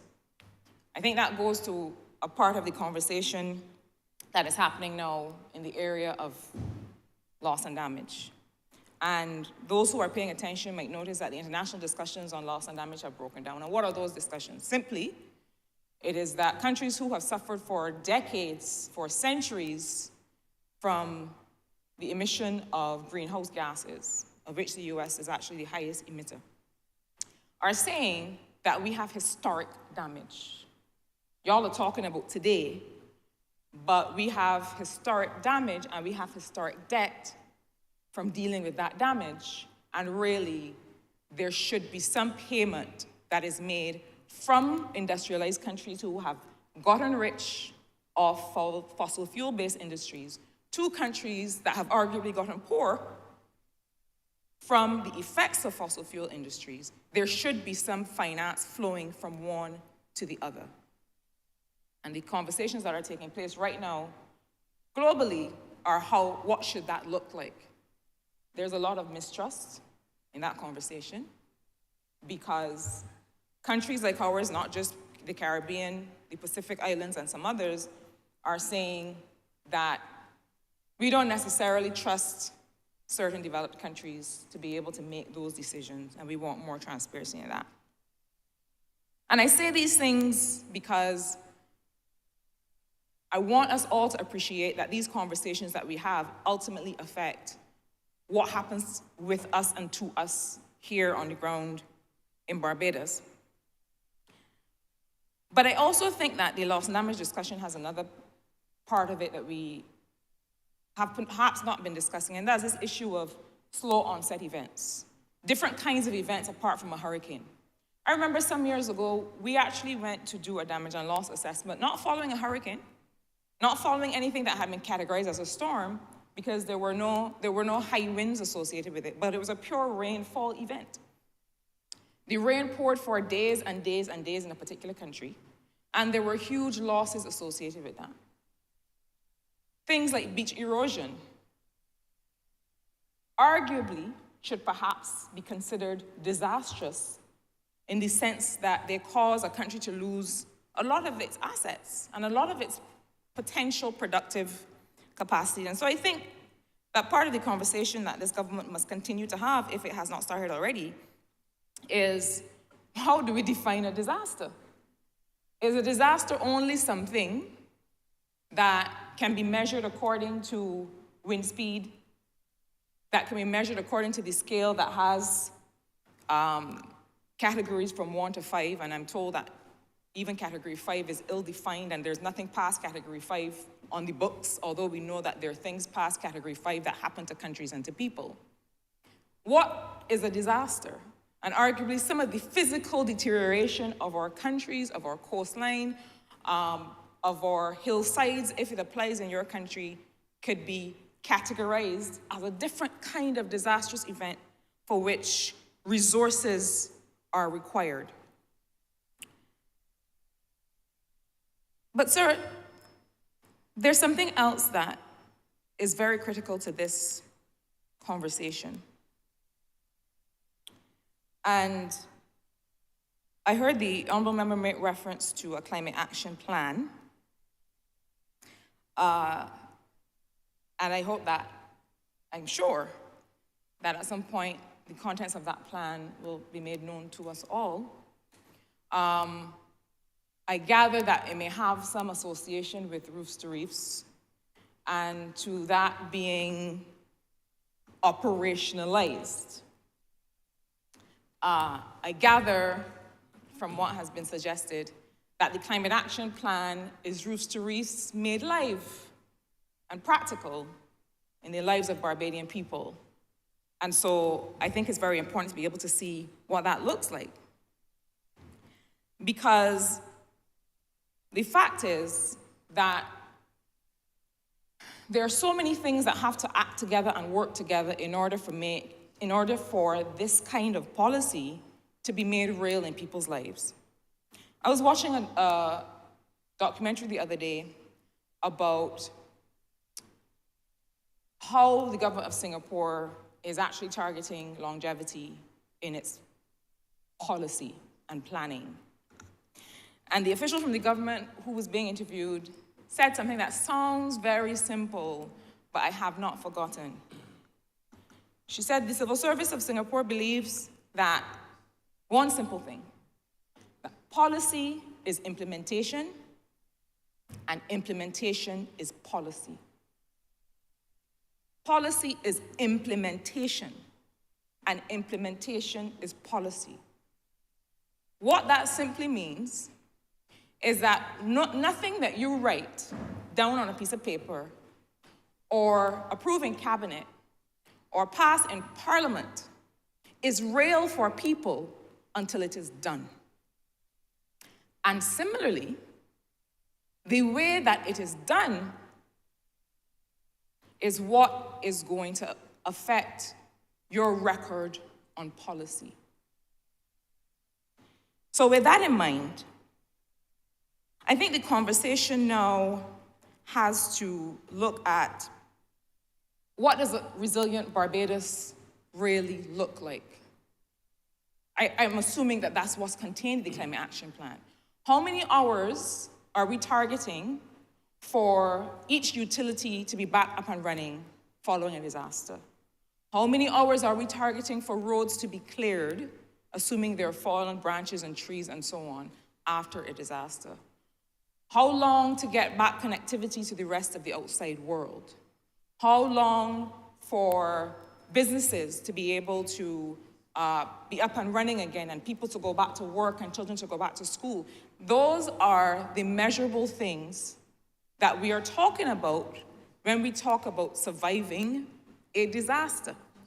Because once you have made sure that your medical emergencies are met, that people who are sick or injured are receiving treatment, and people have water to be able to live well and safely and healthily, then these are the kinds of things that you're targeting. What are those metrics? What are those things? And who are the people who are charged with coming together to make sure that we agree on what those all look like?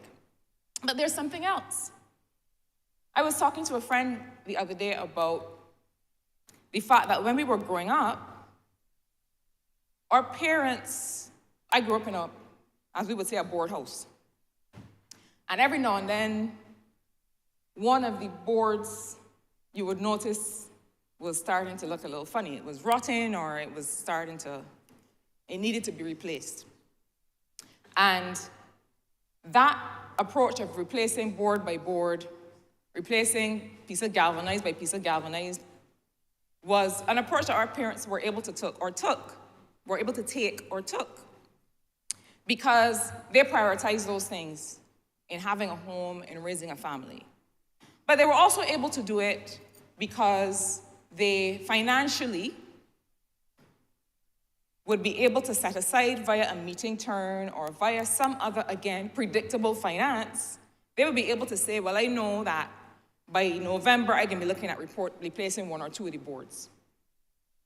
Sir, I think that one of the most telling things, certainly for me as a member of Parliament, and I'm sure I would hope that it was the case for others in terms of capacity to observe what's really happening on the ground, was that many of the homes that were damaged following Elsa were already in very poor condition.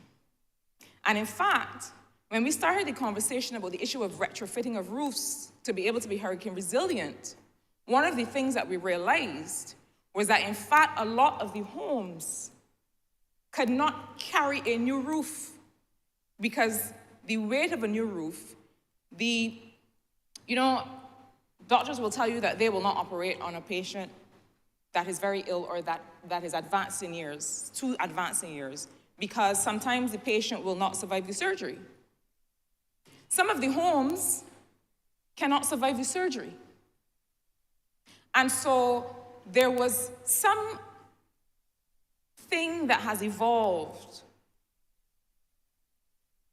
where somehow Barbadians are finding themselves less capable of doing the incremental repairs and the incremental changes to their homes that would mean that they would be able to withstand a stronger wind or severe rain. We had spoken for some time about the idea of revolving funds to allow people to retrofit homes. The idea of revolving funds to allow people to be able to install the apparatus for rainwater harvesting so that at the level of the household, we are able to have some sustainability and predictability in our use of and access to water at the household level, so that the water that falls from the sky, by rainwater harvesting, I mean the water that falls from the sky, at the time it falls, we have some catchment device for it at the level of the household, and we're able to use it at the level of the household. And we talked about being able to have a revolving fund for that purpose. So, policies, remember, policy is implementation and implementation is policy. Policies like this one can only work well alongside other kinds of policies. I know that the Green Bank is meant to attract financing that is supposed to address roof replacement and so on.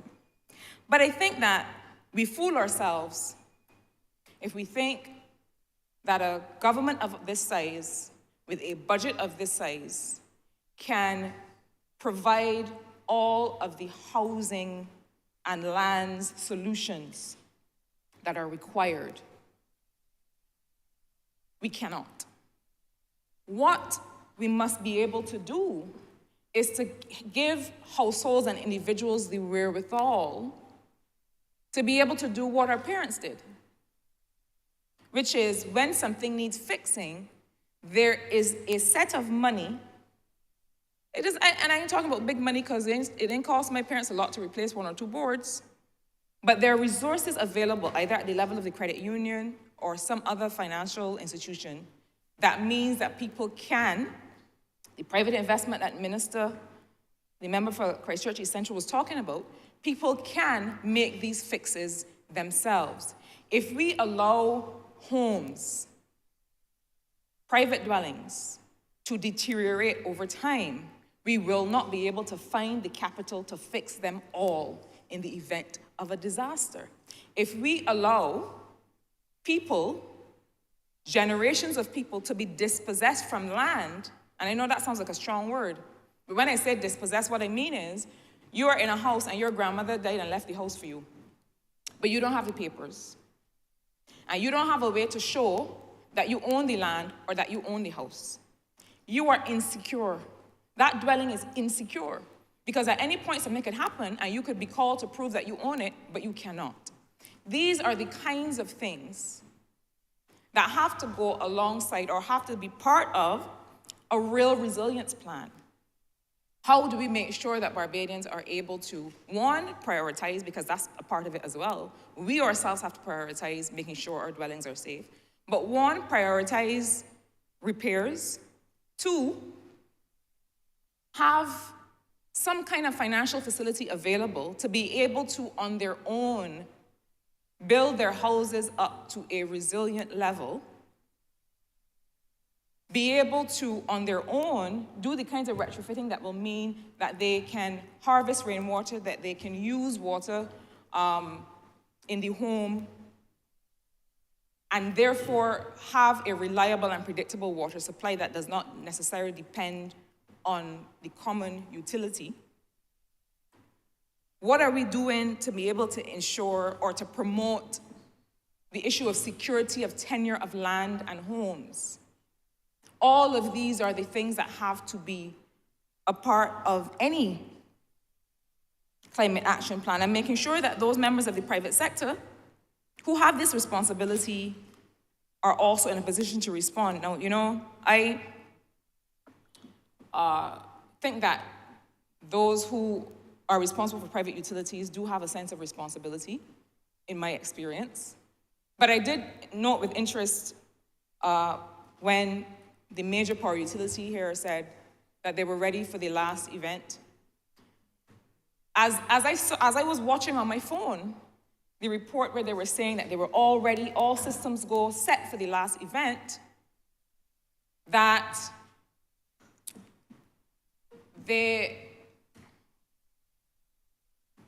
I was at that time passing by a pole that had been felled in my constituency in the last severe weather. It was not fully down, but it had been leaning. Then after the last severe weather, it was leaning a bit more.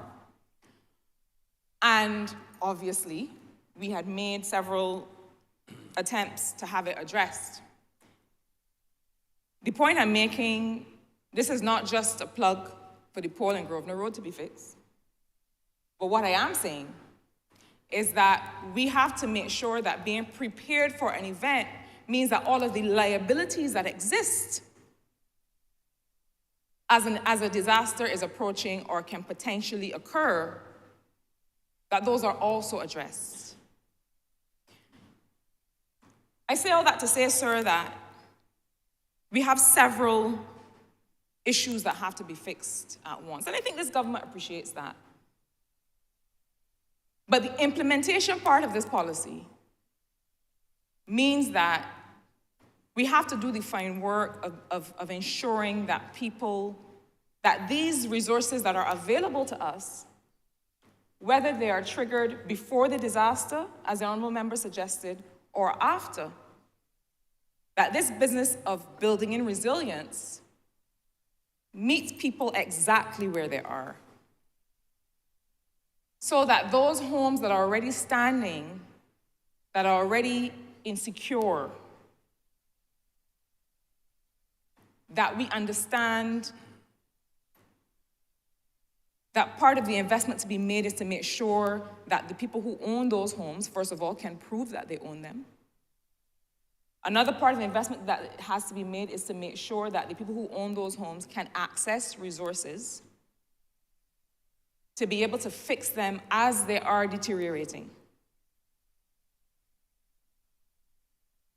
I am sure, I don't know if government has already done a housing audit or whether that was done as part of the census, to be able to understand what is really the level of, what is the status of every home in Barbados, especially those ones that are made of timber.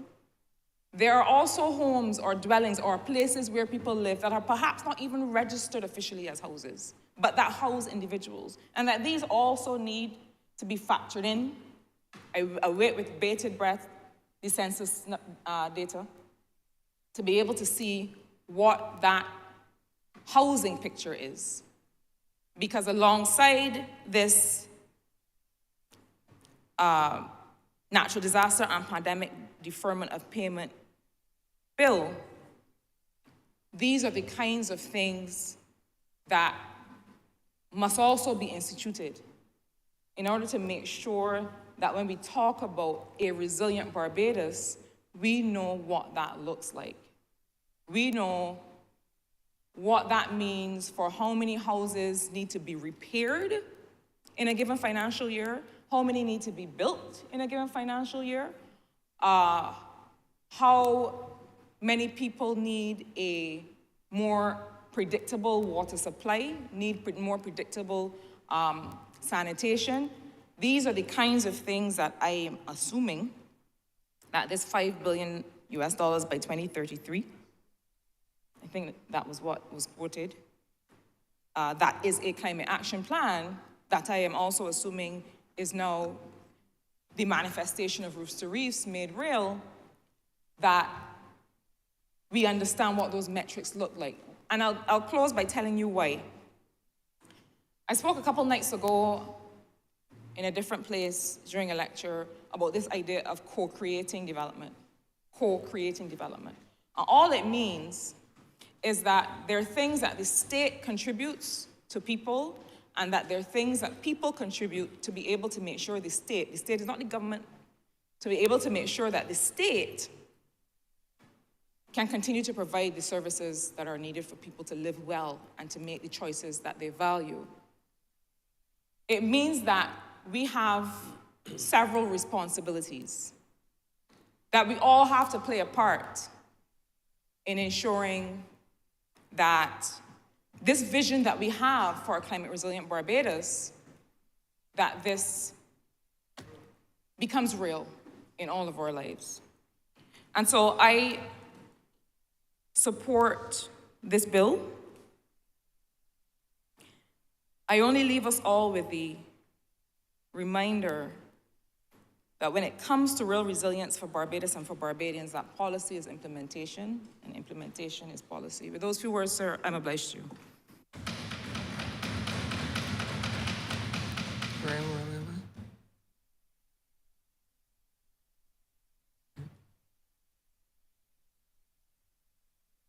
Honourable Leader Government, please. Thank you, Mr. Speaker. I beg to move the postponement of the aforementioned bill.